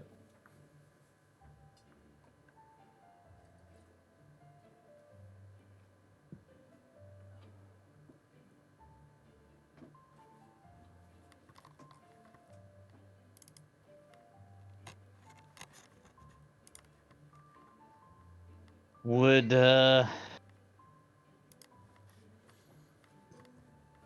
Mage Hand be just the same strength as me, more or less?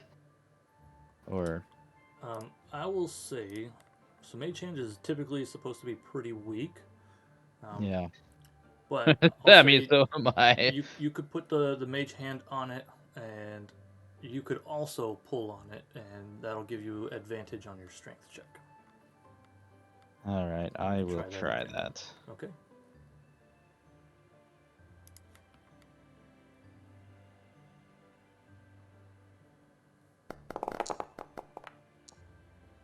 Hey. It's definitely difficult to get out, but using the Mage Hand, and then you get your fingers behind it as well, you're able to just barely pull the turtle as it comes out. It does scratch just a little bit, and obviously it's in pain, and so that kind of hurts. But you do manage to get the stone out, and you can see that the turtle already feels much better because it's no longer grinding into its neck, and says something to you in the language that you don't understand. Kind of nods. You can kind of imagine it's probably just thanking you, and slips back into the water. And now you have this stone in your hand, which kind of just looks like a gemstone. You've never seen one like it before, but it doesn't seem like it's doing anything right now. But I feel like maybe you should hold on to it. Think that's what I'll do. Just Watching hold this, I'm gonna turn back and go toward the wagons. Okay. Yeah, I'll say with your perception check, you were able to see that he pulled a little stone out, Right. and then you left. I am Going to waddle over here and relieve myself. All right. Damn it! He missed it. Missed his opportunity. And Nice. I'm gonna mosey on back. All right, sounds good. All right, so now we are back to here. Nobody knows what happened except Nobody. for you two. And oops, I should probably move this map too. As far as I'm concerned, nobody. All right. So that will end day 13. So we just have one more day of travel. You are getting close. So that was, who rolled that one? That was My Ravo. Yes. Ravo. Yeah, Ravo Okay. rolled that one. So we are to Owen. Rolling for the last day. Roll me a d6. Last day. Joke's on you. Okay. You do see some clouds forming overhead. It looks like it's getting pretty gray. However, if there is rain associated with it, it holds off. And you guys manage to arrive at the gates of Silverymoon. Now this is where it's going to get a little weird because obviously I don't have a map for Silverymoon specifically, but I'll do my best to describe it to you by pulling up. If you guys would like, I'll put a link in the. Oh, that's not what I wanted to do. Wait, hold on, I messed up. I'll put a link in the Discord for a map that you guys can look at to follow along if you would like.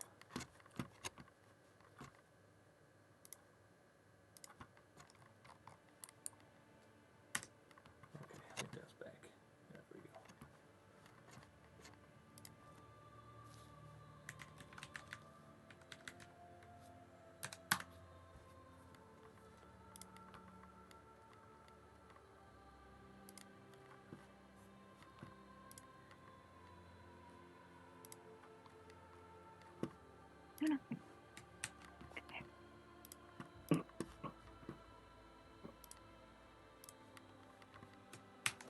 Alright, so this is an interactive map.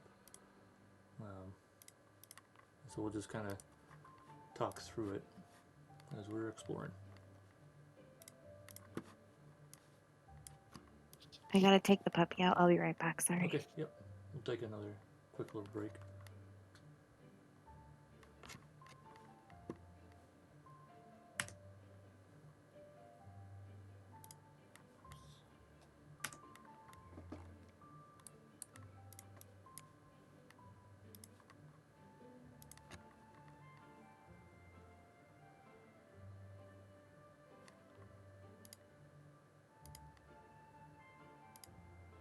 Alright, did everybody get the map?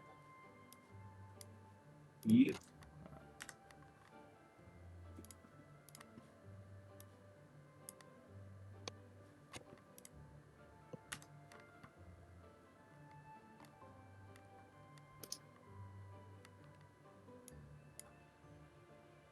Okay, easy there.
Is it break time? Yeah, we're on break. Okay. I don't know if everybody's back or if you got more stuff you got to do.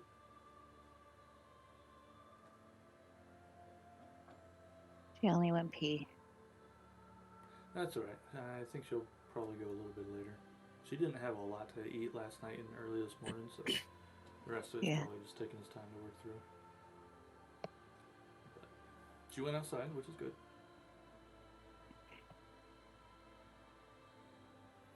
Alright, so we got everybody back. I'm here. Awesome. Yeah. Okay. Alright. So, did everybody get the map open? Mhm. Gilda, did you get it open? I clicked on it, but yeah. Let's see.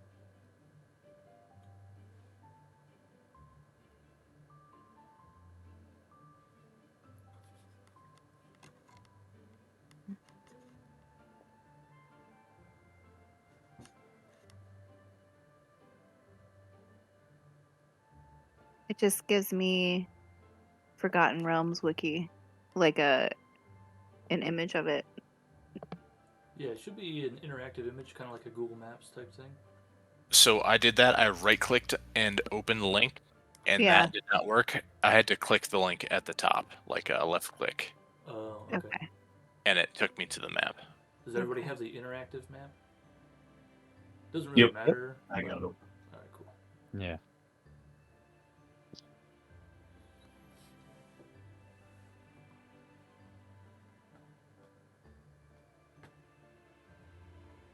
Oh man. So much stuff to click on. Yeah. Oh my gosh, just open already.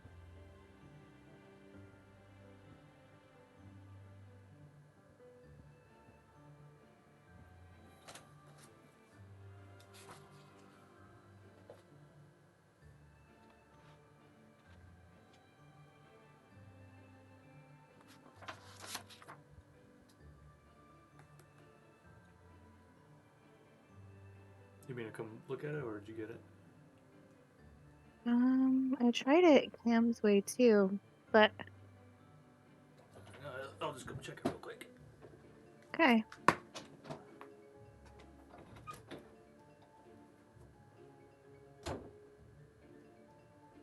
Oh, okay. Never mind. It was just yeah, it was just embedded Oh. differently. I got it. Maybe little adventures. I think she's trying to sleep again. You can take her down there if you want.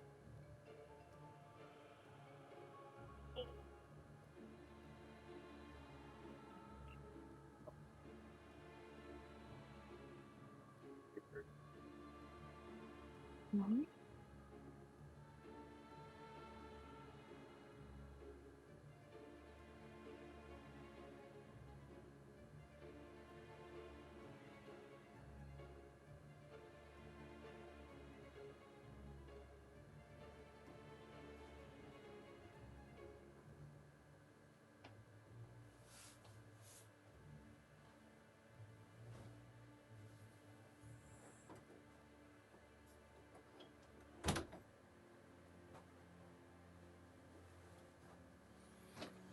Okay, there we go. Here. Yes. Alright. I'm back. I have a puppy.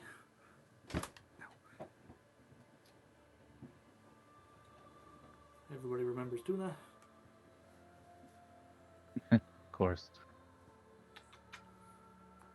Tuna, look. There's people on the screen. Alright. He's getting a little sleepy, I think, so.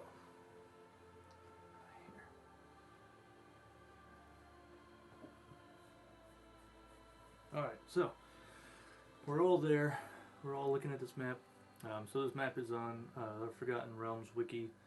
It's a very nice interactive map. I did not create this, nor am I the owner of it, but it's nice to use.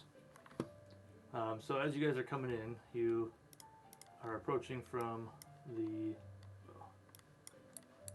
Oh, come on, Matt. There we go. From the southwest side, you're coming through the Black Lar Gate. you know, you're talking to your drivers, and they're telling you the basic path that you guys are going to go through the town is just kind of following the main road. It'll take you up northeast a little bit. You'll cut across, and you'll come down by the Arkhan's Invocatorium, which is just to the east a little bit, and then kind of through that main thoroughfare there, and then up north. So as you guys are coming through town, you know, you see Silverymoon is. You've been told a little bit about it. You know, it's an old town. It's been around for a very long time. And from what you remember being told, it was mostly just the northern part of the town. That's how it kind of started, just like a little village up there with the market area. They expanded, and then they expanded to the point where they started becoming big enough that there was a lot of wars being fought. And so they built these giant walls around the northern part of the city. But then they eventually wanted to expand even further. And so they crossed the river and started building some of the town on the southern side. But the way they crossed the river, you know, you've only been told about this in, you know, stories from Silonis, your guide, if you will, to Silverymoon along your travels. The moon bridge is spectacular.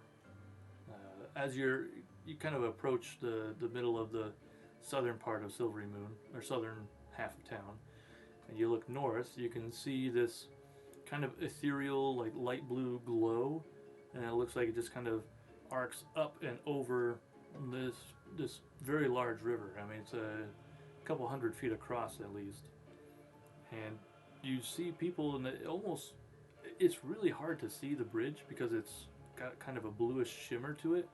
And you know, it's a nicer day. It's a little, you know, blue, a little bit of gray here and there in the sky, and so it makes it kind of hard to see the bridge. And that kind of gives a spectacular sight of. It looks like the people crossing it are floating. And so the story you're told of it is that there was one of the goddesses, Mistra. She blessed the town and created the moon bridge, and then through some wars the moon bridge was lost, and so it kind of separated the northern and southern halves of the town. But then they were able to get their MidiQOL back, and that's kind of like a power source. Like, there have been a couple towns in Faerun that have had a MidiQOL, and they tend to be older towns from times when gods interacted more with the general populace. But they restored their MidiQOL and were able to restore the moon bridge, thus reconnecting the north and south sides of the city. So you're coming up on the bridge from the south, and you're a little nervous, not really sure like what it's like to go over the bridge. And you approach it, and you kind of feel like a slight hum of magic in the air, but it doesn't feel malicious, or you feel no malice in it. It just kind of is this warmish feeling. And then your wagons start to step on the moon bridge, and it's solid. Doesn't really look like it's a whole lot there, but the horses and the wagons have no problem going up and over the bridge.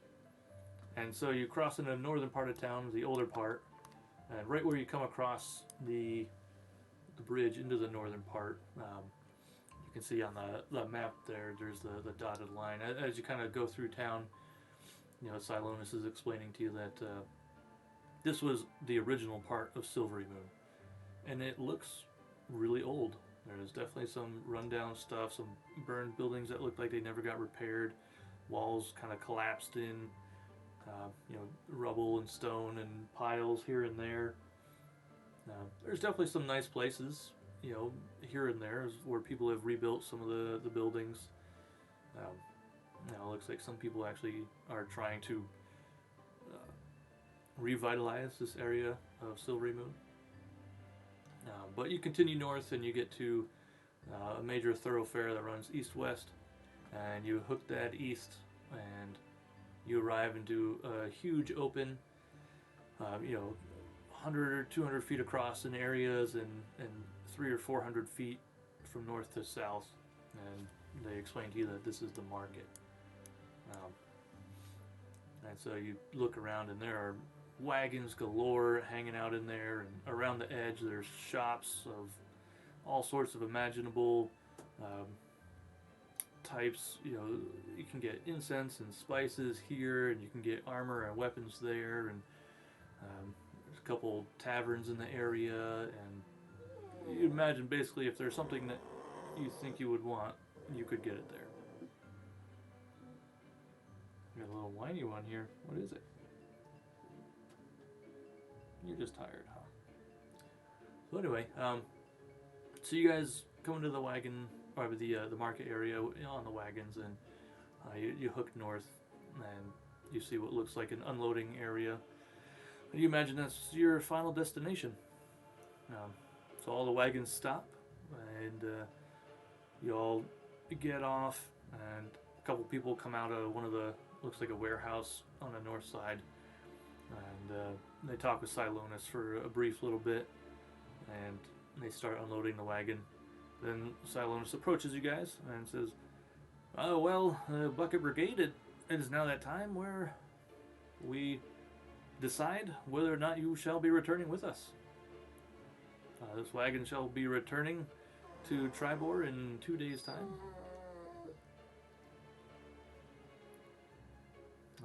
What say you?" I'm with Tuna.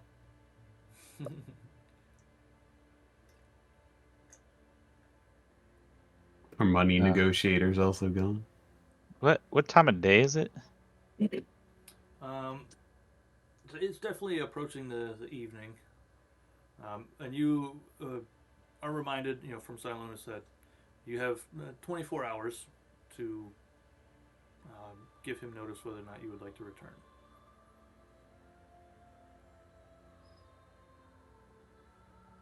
Perhaps we should see what Silverymoon has to offer before we declare our intent to return to Tribor.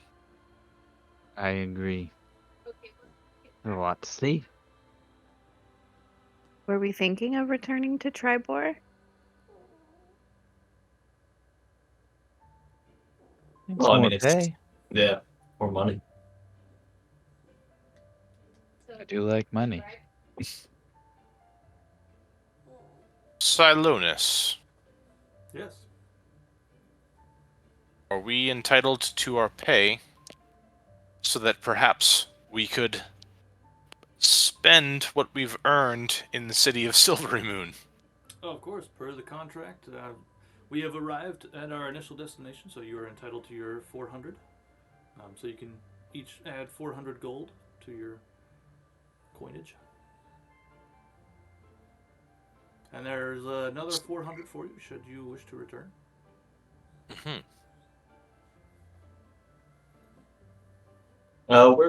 Where should we find you when we come to our decision if we will be returning or not? I will mostly be hanging around the warehouse, ensuring the transfer of goods. And this is where you can find me if you need me. If I'm not here, I am most likely in my sleeping quarters for the night, and would like to not be disturbed there. Fair enough.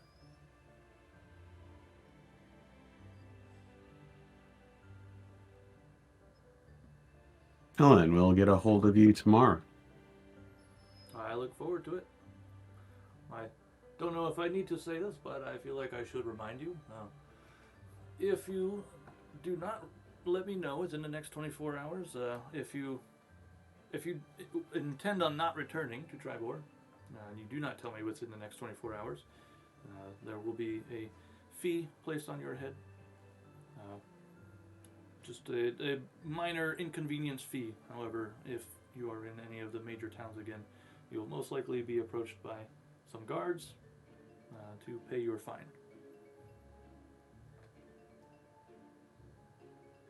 So, if you do not wish to return, just make sure you inform me before the next evening.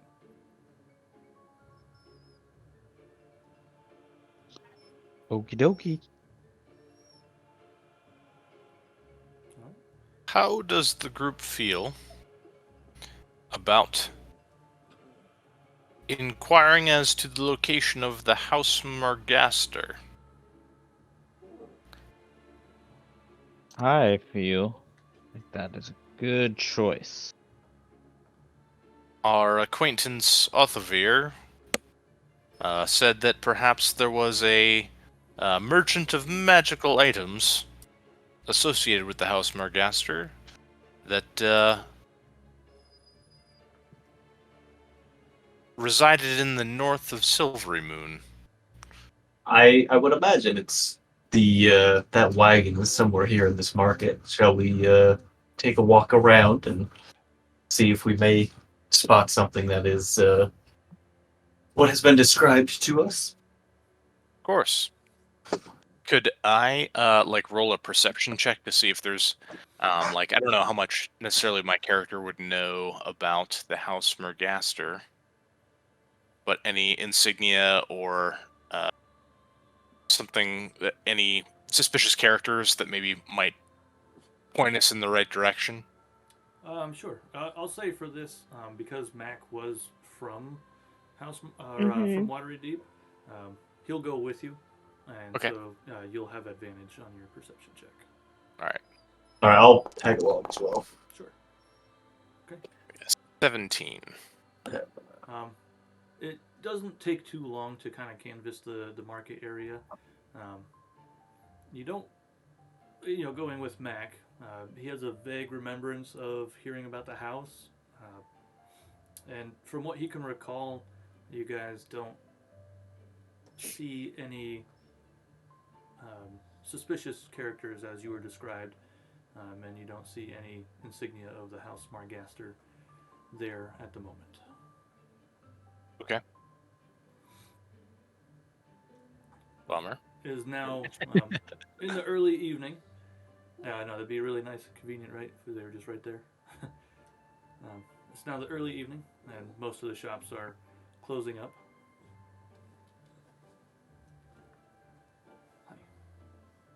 Can I take a look around and just see, like, as the shops are kind of closing up, are there any that kind of stick out that have, magical items or anything like that? I'm gonna have to get back to you on that in just a second. Okay. I think Yep. he's got to go out again. Hi. Okay. Alrighty. Oh, I think you gotta do number 2. That's probably like the thing.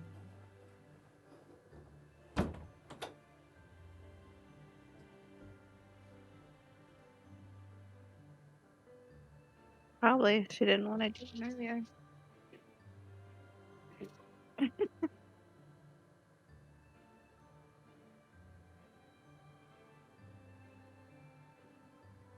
How are your pets, Chris?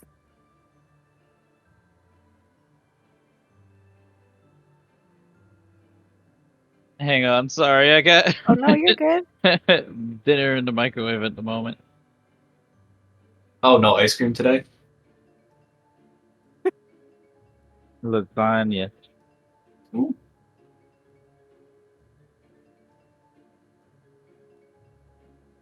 We had lasagna yesterday.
Oh. She didn't go back out there. No. Maybe for the same time. Or like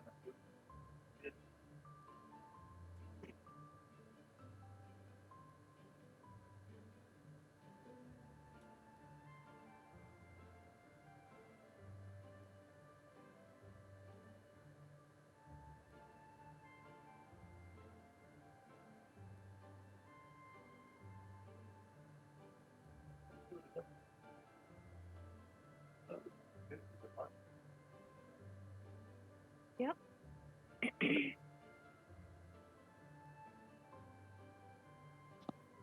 Okay, I'm sorry, Heidi. I'm here now. Oh, I had no, my you're fine. microwave vent on and my fire alarm going off.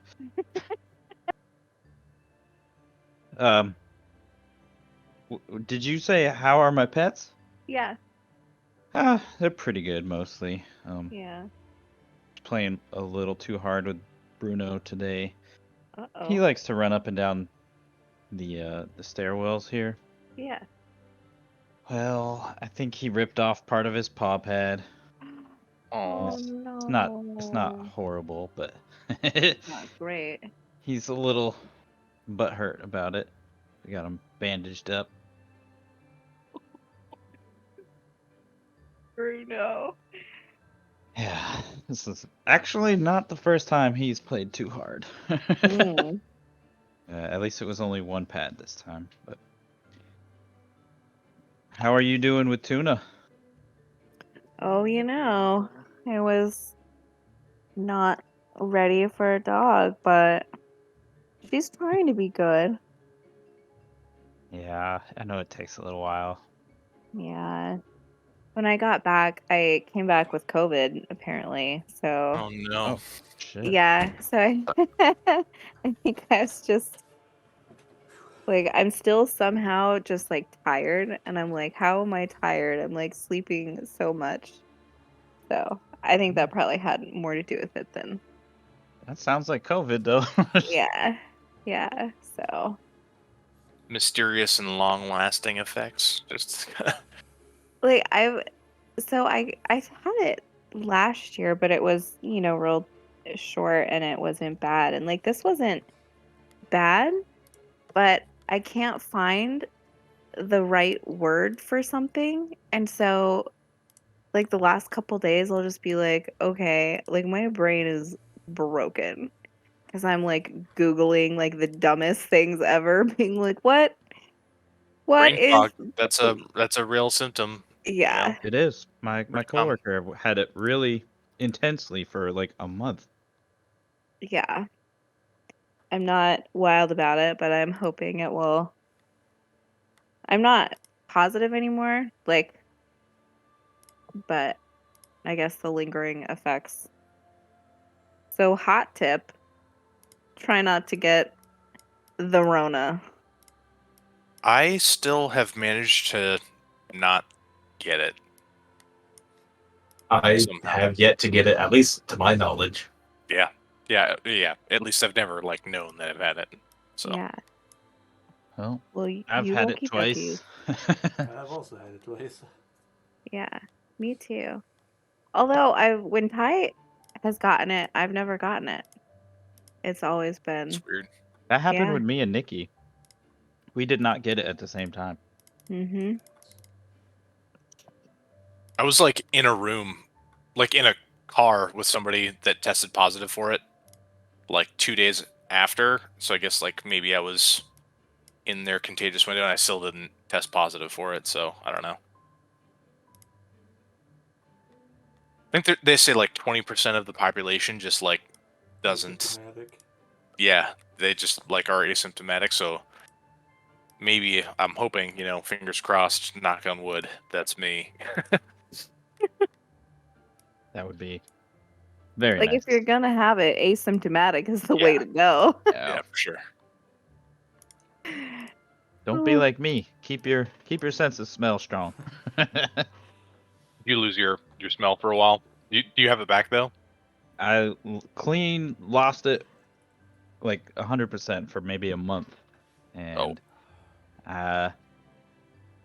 it never came back fully. I would say I'm at like 50-60% of what it was, which, yeah, it's not the worst thing ever, but it's a little annoying now. Yeah. What are the wine guys? Because I can't remember that word either. Sommelier? There we go. At least you're not one of those. Yeah, I don't think I'm qualified. Especially not at 60%. Mm-mm. Some of that stuff is like super fine tuned, like just insane what people pick up on in wine, like Oh, yeah. black currants and star anise. Like, oh my god. All right. Anyway, Sorry. not to interrupt a my great bad. conversation, but we are back. So Ravo had asked about shops that have some magical goods. So most of the shops are closing up, but it does look like a couple of the wagons might have some interesting items, but they won't be available till the morning. And then Yeah, I just meant as a general, like, yeah, what ones, I guess, have magical items and, well, so the, I mean, the general. It's really hard to tell if any have magical items necessarily, but you can actually like go through on your map if you want and click on a couple of different ones, and you could easily talk to anybody about like the shops and stuff in the area. So you got just to the west of the market, you've got the Shining Scroll. They deal with like spell scrolls and potions, general goods. You got. So do we have to kind of travel as a team, or can we do a little exploring independently? You can do whatever you guys want. Probably just easier for Ty if we're all together, but Isn't that the thing? Like, you always die when you're not together? yeah. I'm going to Does vote. happen. I'm going to go with the group wherever we are traversing. So the paladin in me is curious about Padrim's armory. And of course, maybe making a stop at the House Invincible, which is Silverymoon's Temple of Helm. It's a common paladin deity. So that's my vote. If anybody has any destinations that they are interested in seeking out, let me know. Would you believe that Wabu's not interested in going to a temple? Okay. What Color about me out. a nice armor shop? I know you are carrying your armor on you. Maybe they have cool helmets. Yeah. Although I have to take it off when I go in my shell, but Or boots. Cool hat. Maybe a nice glove. Do they make turtle gloves? I don't know. do they make Turtle gloves. tail? I was Turtle just tail thinking armor? There you go. Portal soup? Too soon? Let's not go there. You won't know unless we go visit,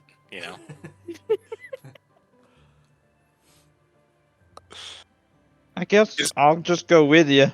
Make sure no innocent turtles are harmed. Is there anything, any objections, I guess, to heading to Padrim's armory? No, Mm-mm. might have some good stuff. Should we take a stroll? Or maybe for tonight, since we have, 24 hours, so we have until like tomorrow evening, maybe should we find a place to rest or find a lodging? That might be the first stop. There's a tavern I found, but that should come as no surprise for... Do Yeah. they have buckets? buckets. Maybe that's the first order of business. We find some Helmer's- food and a Helmer's lodging, and then Wall. we can shop around in the morning. And if we run into any trouble, maybe we send word that we're not going to make it back. But if we don't find anything interesting, we can, head back towards Tribor tomorrow evening. Or at least let Silonis know that that's our intention. Mhm. Hmm. He said it's fine, but I'm not fine with that.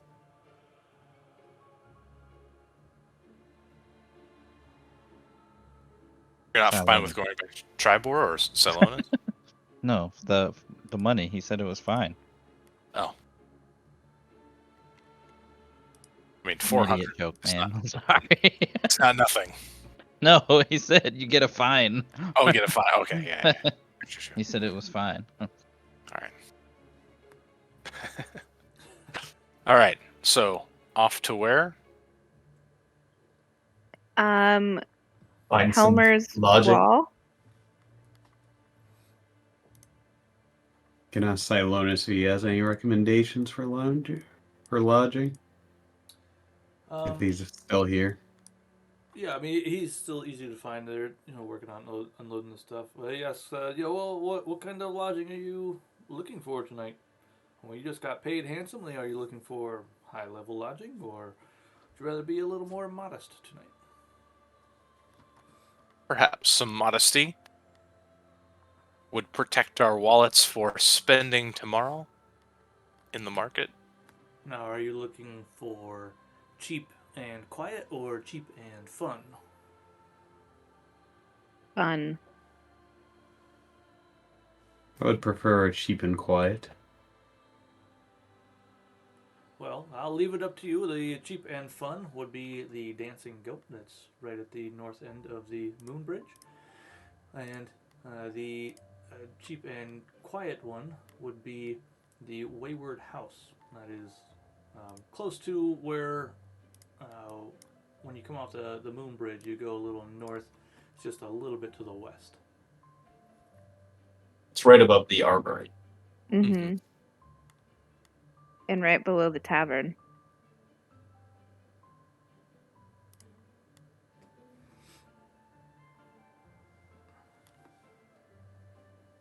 And so with that silence, it bids you a good evening and turns back to his work. Right. My recommendation is we roll for it. 11 to 20, Dancing Goat. 1 to 10, we do the Wayward Inn. Or the Wayward Traveler. Just the doing an average. Wayward House. Yeah. So there's 5 of you. So if the I think total just is one- greater than 50, I think somebody just one person rolls. or you could do that too. Yeah. Who wants the roll? You proposed it. You roll. All right. Rolling. Looks like it is the Wayward House of 5. At Alright. least we didn't waste a good roll. Yeah. All right. All right. So I guess we'll make our way over there.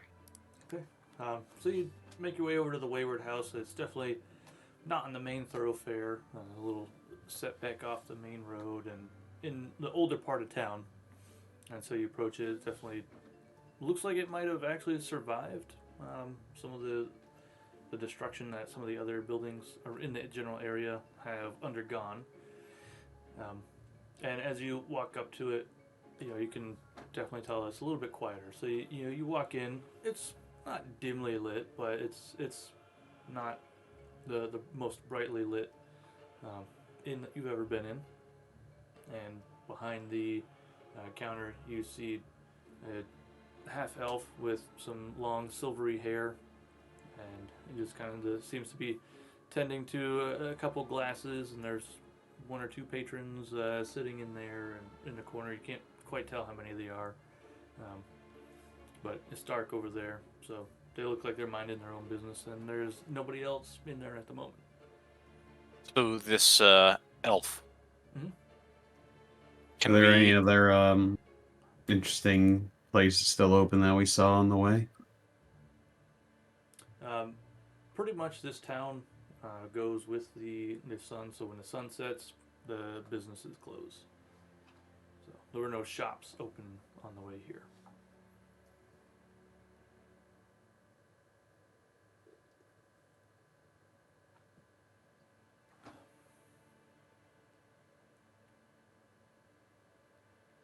I think, Owen, you were gonna say something. Oh yeah. What I was gonna say was the elf. Can we inquire? So I'm still concerned about tracking down the House Mergaster. Mm-hmm. This elf, maybe does he have any knowledge? Can I like talk to the elf and Half maybe half elf, excuse me, and ask if he knows the whereabouts of House Mergaster? Should we pay for lodging first? We didn't yet. No, I'm saying should we do that before we inquire? I mean, Before we as of start right making now, trouble. You guys just kind of walked in, and now you're standing in the door. And Okay, He's all kind of looking at you, like, kind of wondering what you guys are gonna do. But The half elf is the proprietor. He's the manager of the inn. Yeah, or is he? well, you're not sure if he's the owner, but he's the one behind Okay. the bar right now. So. Okay, all right. Hello there. We'll introduce ourselves as the Bucket Brigade. Good Um, evening, Bucket Brigade. What can I do for We you? are looking for a place for the night. Might you have some beds to spare? I do. We have a couple of beds. How many beds are you looking for? 6. 6 beds. Okay, I have one room that has 3 beds. I have 3 rooms that have 2 beds, and then I have 2 rooms that have 1 bed.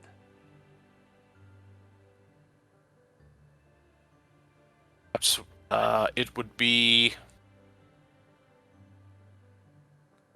a good balance. You said 3 with 2 beds? That's right. Yep.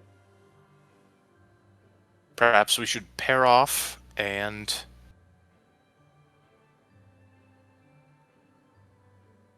settle in for the night. Ooh, save on money. I What's like the cost per room? Each room, I'm assuming just one night for each room. For now, yes.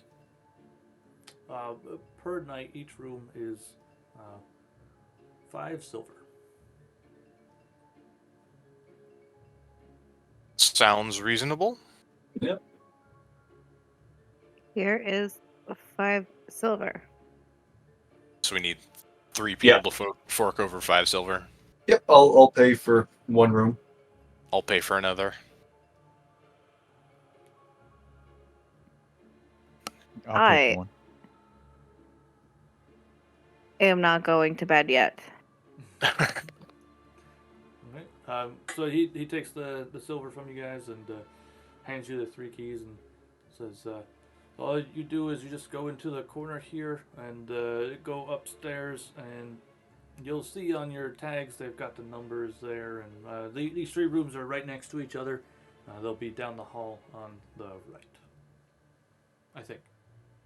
They're upstairs. You'll see the numbers.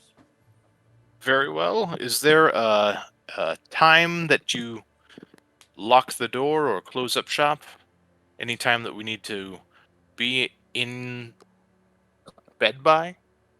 There is no curfew here. There is a nighttime manager that will come in, and he'll actually be here, and I would assume just a few hours. He usually comes shortly after night down or sundown. Very well. I believe that I may turn in for the evening. Who would like to share a room? I paid be for what- one, so. Maybe I'll take. I'd be willing to, and we'll call it a night. Sure. All right. All right, so you two are sharing a room, and you're heading up. Sure. What about the rest of you? I'm gonna see if I can't order some food. Maybe a beer.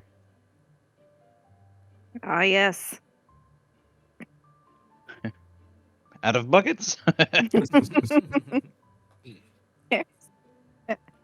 Good sir, is there somewhere for food and drink nearby? Well, I do have a small selection of drinks here. If you are looking for food, then you could run up to just north of here. You'll find Helmer's Wall. It's a tavern that's built right next to a part of the old wall. They have a decent selection of food and drink, but they don't have beds, so we share business frequently.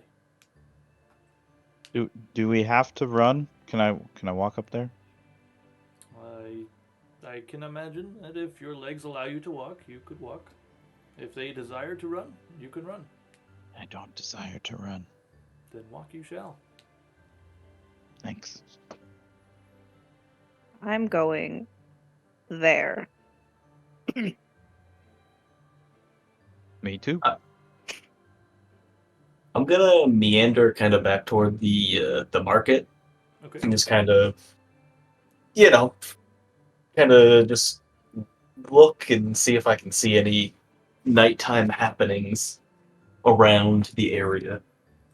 All right. This is how you die. I'll say Mac is gonna go with Gilda and Wabu to Right. get a drink and some food. Right. So Owen and Lowell, you guys are headed upstairs, going to sleep. Okay. So I guess we'll go with Gilda and Wabu. You guys make your way out of the Wayward House, and you can see down the street. Looks like there's a little bit of bustle and noise. Some people coming in and out of a building, just a couple buildings down. So you walk up there, and it is the Helmer's Wall as was described to you, and you can see as you look inside, it appears that there are a lot of younger people in there. Some of them are wearing similar colored garments, and if you look closely enough, or if you were to ask about them, they are from some of the colleges in the city of Silverymoon. So it looks like this bar kind of appeals to the slightly younger crowd.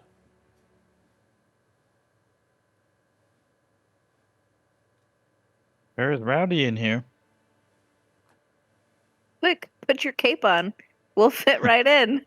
I never took it off. I sleep with this thing. Do you make it blow in the wind again? I can.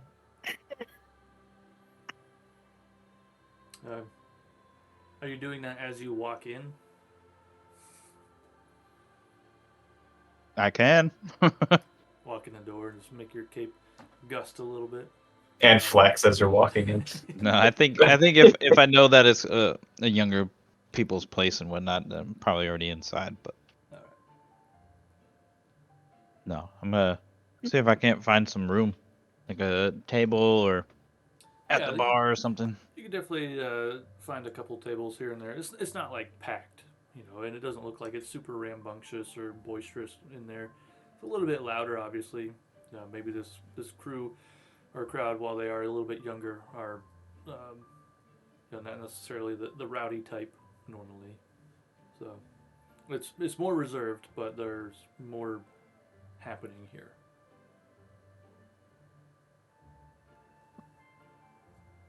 So you can find a couple seats at the bar, or you can find yourself a table. Where'd you like, Gilda? Maybe we sit at the bar. Maybe we'll overhear some good goss. Okay. Can you get up on the stool? I was just gonna say I'm gonna do my best to get up there. I'll leave that to Ty's judgment if a turtle can climb up the stool. Give me an athletics check. No, I'm just kidding. Yeah, you can get up there. Whew. You gotta pull your. That'd be You gotta embarrassing. grab the bar and kind of pull yourself up a little bit. But you're right next to Mac, and you're taller than he is, so he looks on with a little bit of envy as you easily climb up on there, and he has to get a little running start and jump his way up.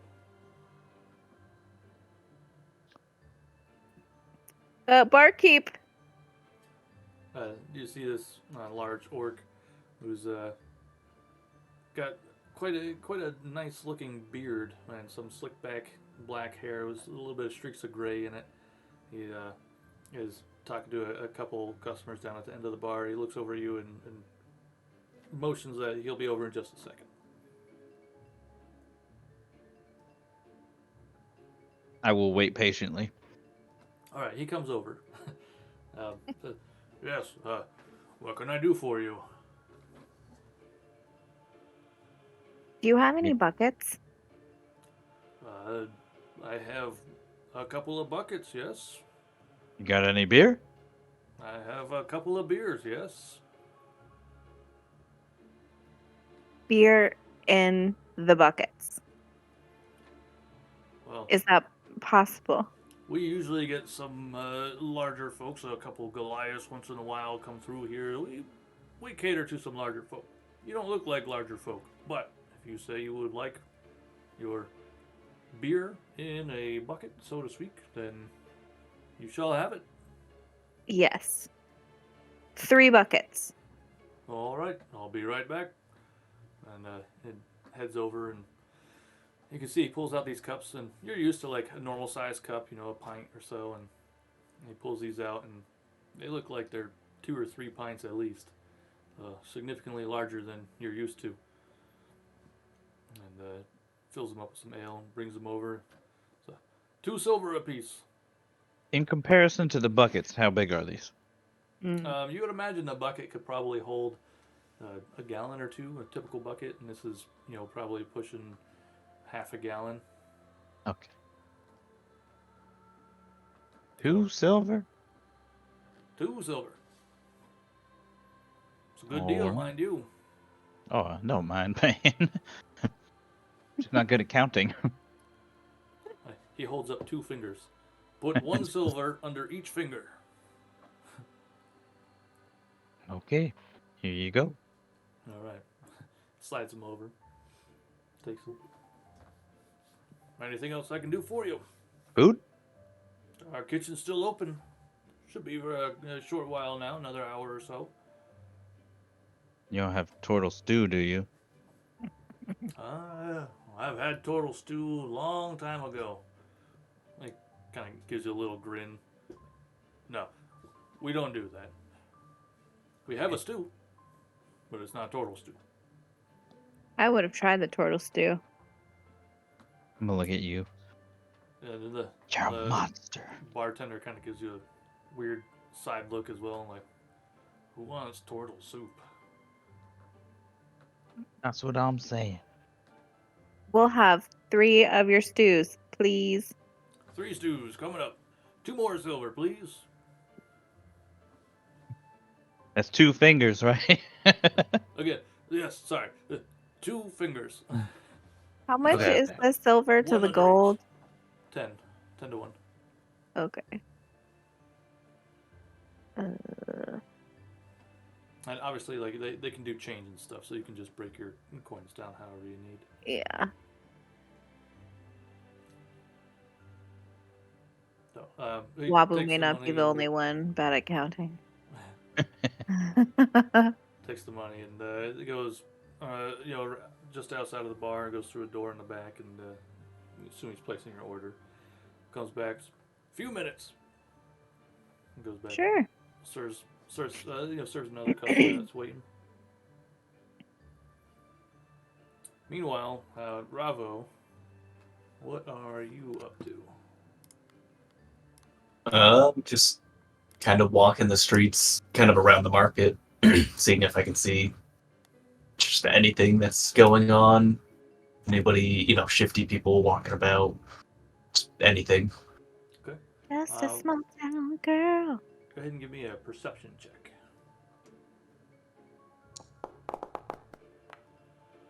Okay. So, I mean, you are definitely very perceptive in general, and you walk around, your eyes and ears pick up quite a few things happening. But you don't really get the sense that there's really anything nefarious going on. And as you walk around, just a couple people laughing over here, two people over here look like they're in deep conversation. Everybody just kind of seems to be going about their business, and but you know, in the around the marketplace, you know, most is quiet now because most of the shops are closed up, so nobody really needs to be in the area anymore. And there are the occasional guards that patrol through. You know, obviously there's a lot of goods in the area, so people wouldn't bring their goods here and be able to lock them up if they thought that there was a high risk of them getting stolen. So you do see a couple patrols of guards here and there crossing through the streets, or if you look really far enough north, you can see another gate. There's a decent sized garrison hanging up there, about half a dozen or so near the gate. Okay.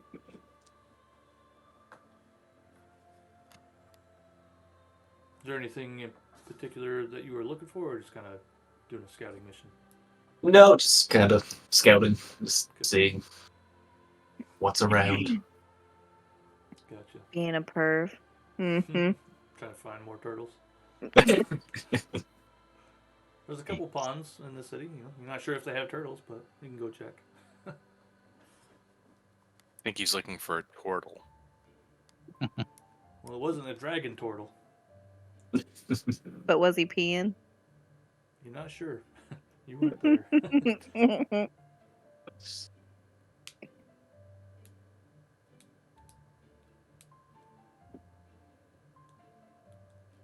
So are you gonna head back to the inn or meet up with the others at the tavern? I'll just kind of mill about for, I don't know, probably another hour or so, and then probably make my way back to the inn. Gotcha. All right. So those of you at the bar, your food does come out. Smells pretty good. You haven't had hot stew in a while. You know, been on the road for a couple of weeks now, so smells quite good. Tastes quite good too. Mm-hmm. So, Mac, tell us about this house we're gonna go see. His mouth is full. He can't talk. Mm-hmm. Just keeps one spoonful after another. Keeps shoving it in. He can't talk. Classic. As soon as he's done eating, you gotta take a drink. Right back to eat. So, like, he does know a little bit of House Margaster. He knows that they were a noble house in Waterdeep. Obviously, pretty high up, so, you know, he isn't surprised that they have workings in other cities as well. But he was never really involved with House Margaster, so he doesn't know what they do. And he doesn't really, like, know their symbol or, you know, anybody specifically in House Margaster. So he knows of them, but doesn't really know about them.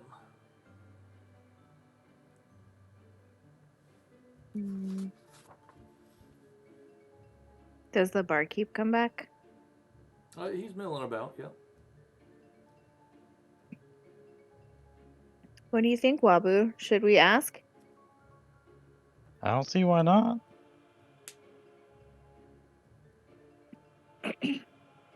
I am gonna cast.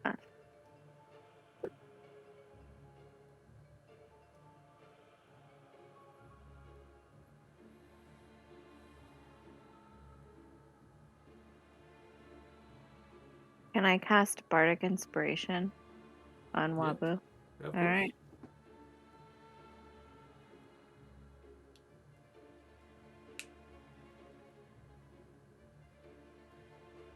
You ask. Okay. She just, like, sings a little bit in your ear. Barkeep. Oh, yes. What can I do for you? How was the stew? Hey. Well, I like that there's no turtle in it. That's my Yes. favorite part. I'd imagine you'd like that too. With turtle? The fact that it has no turtle. Oh, okay. You funny. We're turtle free. Turtle free since 1303. Hey, so we're 100 years, we're right? kind of new to Silverymoon. A friend of ours said that there's good work here and that he had good work with House Morgaster. Do you know who they are or where we can find them? House Morgaster? Well, I don't know about them. I have heard of a House Margaster. Oh yeah.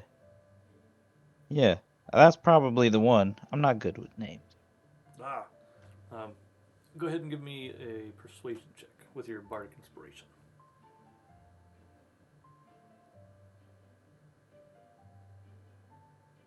If you wanted to use your bardic inspiration. I would like to. Would I just add that to the situational bonus? I believe so, yeah. Was it 1d4? I think it's a d6. I think it's D6. Yeah. Let me double check. Yeah, 1d6. Okay. Nice. Right. So he seems, pretty forthright. I mean, isn't necessarily the most discreet, I would say, if you will. As an orc, kind of a little bullish here and there, in their ways about things. But he's talking and he's kind of telling you about the House Margaster and how they do trade from time to time over in the market. And well, I think some of the guys here, they probably know more than me because they interact with them a little bit more. But they, I believe they're out right now, and they were coming back. I think they should be back before too long. I think they left a week ago or so, and we're headed over to I don't know, one of the towns nearby. But I would think they'd be back before too long. You looking to do business with them? I've heard they got Well, some good items. Business, work, like money. I'm sitting here spending all my money. I gotta make some though. Well, I got some dishes in the back if you need to make some right now. I didn't say I I don't didn't want to do have money. I just said I like money. well, I don't know too much about working for them. I just know that they sell stuff in the market and they usually have some pretty good items. They got some good ropes. I guess I don't know. You know a lot about ropes. I know a rope can hold stuff. Does a rope need to do more? I guess. Sure. I'm not the rope expert. I mean, I'm not either. That's why I'm here. That's true. How do we How do we know well, how to find them? yeah, I don't know them from anybody else. Well, You could be House Margaster. well, I am not House Margaster. I can promise you that. Give me 1 second. See if I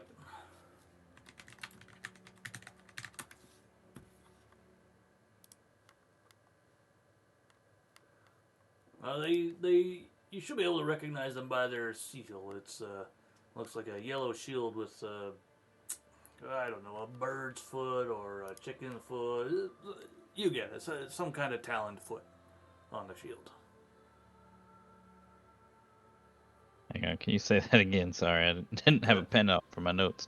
A yellow shield with a chicken or bird or some kind of taloned foot on the shield.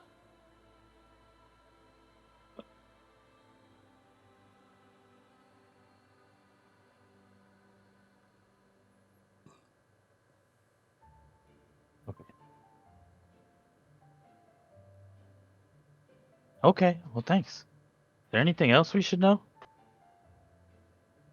Have you been to the Moon Bridge? Well, sorta. We've been over it once. The Moon Bridge is great. You should see it at night. It's even better. I know if you actually ever want to know anything, eh, there's one place in town that you can find just about anything. That's the Vault of the Sages. And that's the Vault. south side. Hey. Yeah, you come off the Moon Bridge on the south side, and it's just there. I believe it's on the east, if I'm not mistaken. What's special about that? It's just one of the oldest and most well-renowned libraries in existence. So if you need info, that's where you get info.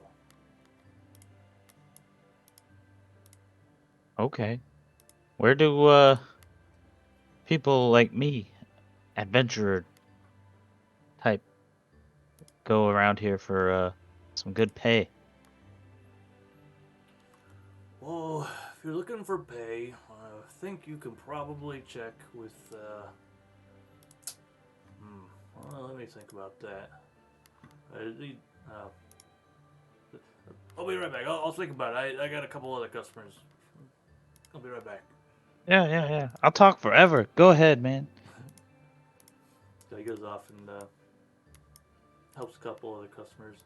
It's mostly just Wabu, that was really good. find something. Thanks. It was. I'm not used to doing it, but I felt inspired by you. You have that effect on people.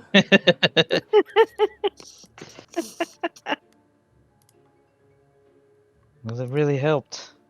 I just kept thinking, what would Gilda do?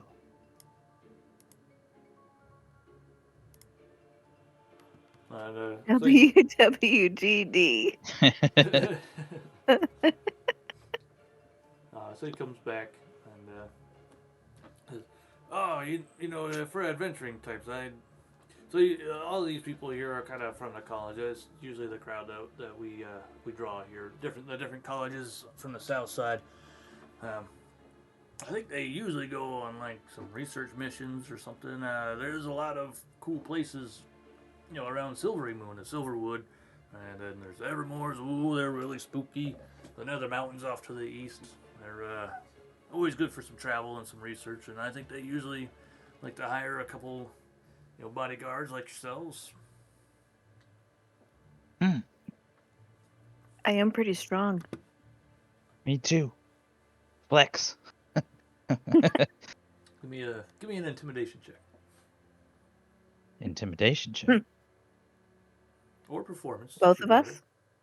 better. Well, whoever's flexing. I'm also flexing. All right, performance or intimidation, your choice. This might shock Average. you. Ooh, wait. Bam. What? Okay. Performance. Oh, yeah, this one's better. Okay, let's do that. Oh, Good enough. He sees that you're strong enough. You could probably defend if, you know, a couple rats attacked you or something. You'd be fine.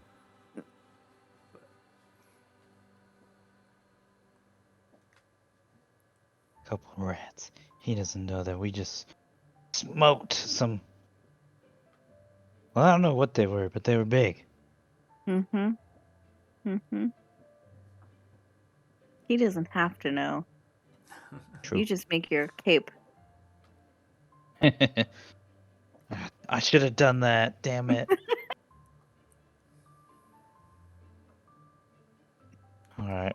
Well, I think I've gotten most of what I needed here. Yeah.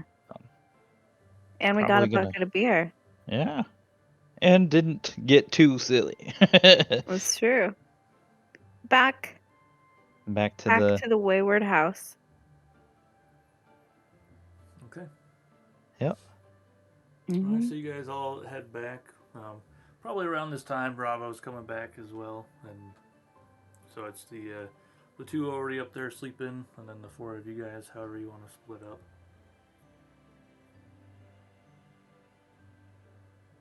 Well, I have a key and Ravo has a key.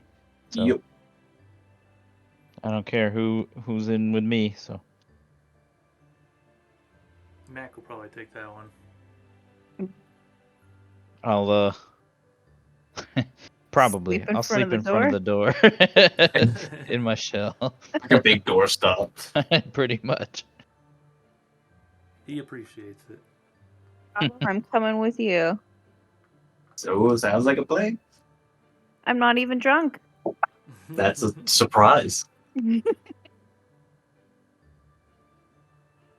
right. Have you posted any guards? I'll sleep like 4 hours in my trance-like state, and then I'll just kind of be alert. All right. I'm trusting the establishment. As am Mhm. I. And my Me too. doorstop self. All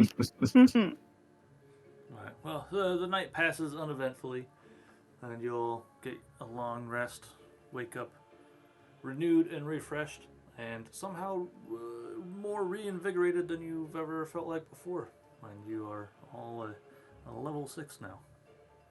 Outstanding. Perfect.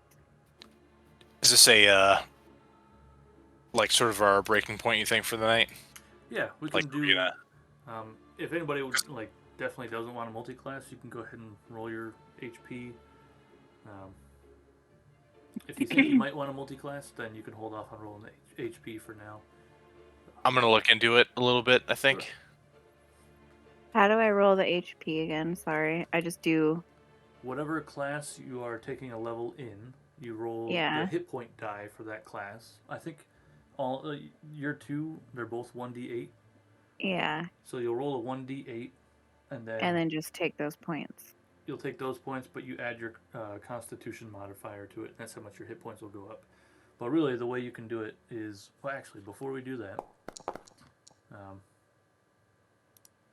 you guys see if you can Ooh, nice throw. upload your stuff to D&D Beyond. How do I go about So this? click on your character sheet, Uh-huh. and then right next to your name, there's the D&D Beyond symbol. Yeah. Click on that, and then the middle option should be Update D&D Beyond, and it should update all of your things there.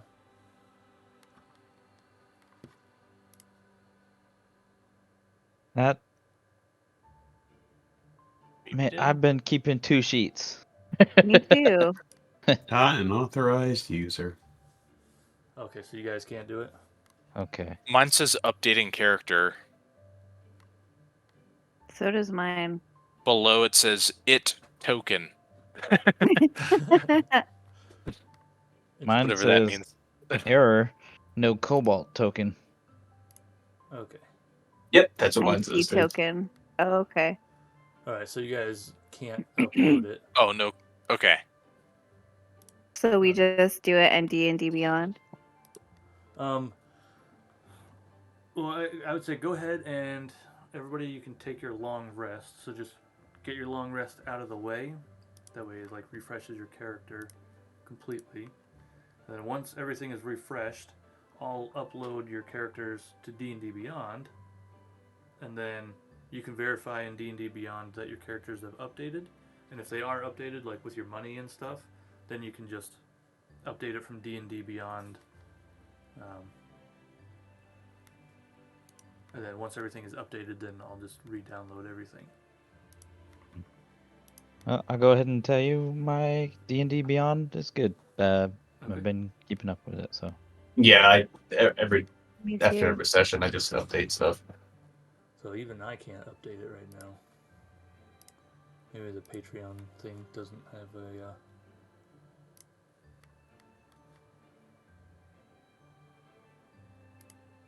Oh, I see. You guys might be able to do it later. Oops, probably shouldn't have this up on the screen.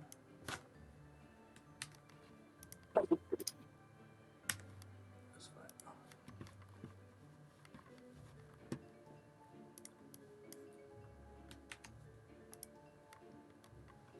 Okay. Now that I've done that, you guys actually go ahead and you can try it again if you would like. Updating the character. No cobalt token. Still no, huh? Update complete. Oh, mine does it. Start import. Wait, don't import. Update. Well, And you're gonna have error. It just says error. Sorry. That's fine. So Max is Update. updated. Mine is the same. No cobalt token. Okay.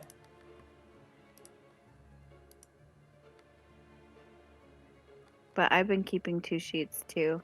That's fine. I updated it, so it updated your currency. That was the only thing that was not fully updated. Lowell, you said yours completed? Yeah. Okay. I did Max. Owen, were you able to get yours? Mine also said no cobalt token. Okay.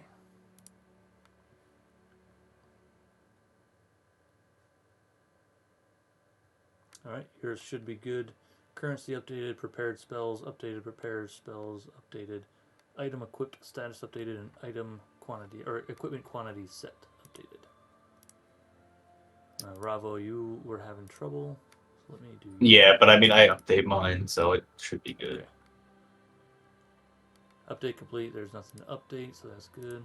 And then Wabu, you are keeping 2, so you're good too. All right. Yeah, I mean, you can upload it if you want. It don't matter. I'll just try it just to see if there's anything that I needed to update. Nope, nothing. All right. So is anybody for sure not gonna multi-class? Well, so Gilda, you're already multi-classed, and I don't think it actually matters for you. I am not, but I already rolled. Okay. So in D&D Beyond, you can just add that number to your rolled HP.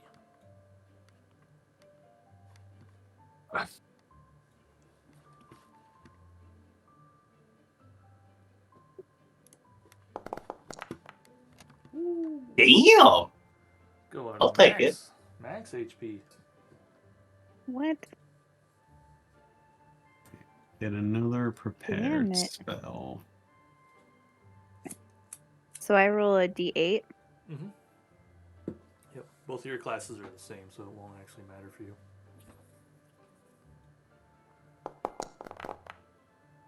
Okay, 6. That's not bad. And I add this to my In rolled. D&D Beyond, yeah, under your HP, there should be a rolled HP option. Okay.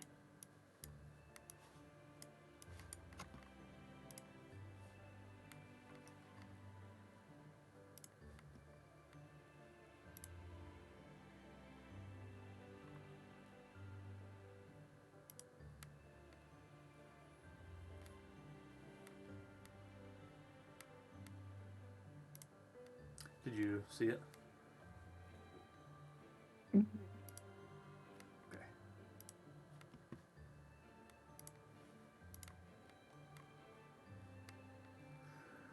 All right. So we got 3 HP rolls. Obviously, Mac will decide what he wants to do. Owen's gonna double check, see if he wants to multi-class. So Wabu, are you sticking with what you got? I'm not sure yet, Okay. honestly. No worries. So we'll wait on your HP roll until you figure that out. And then you guys will continue on next time from level 6. Sounds good. Alright, well that's all I got for this one.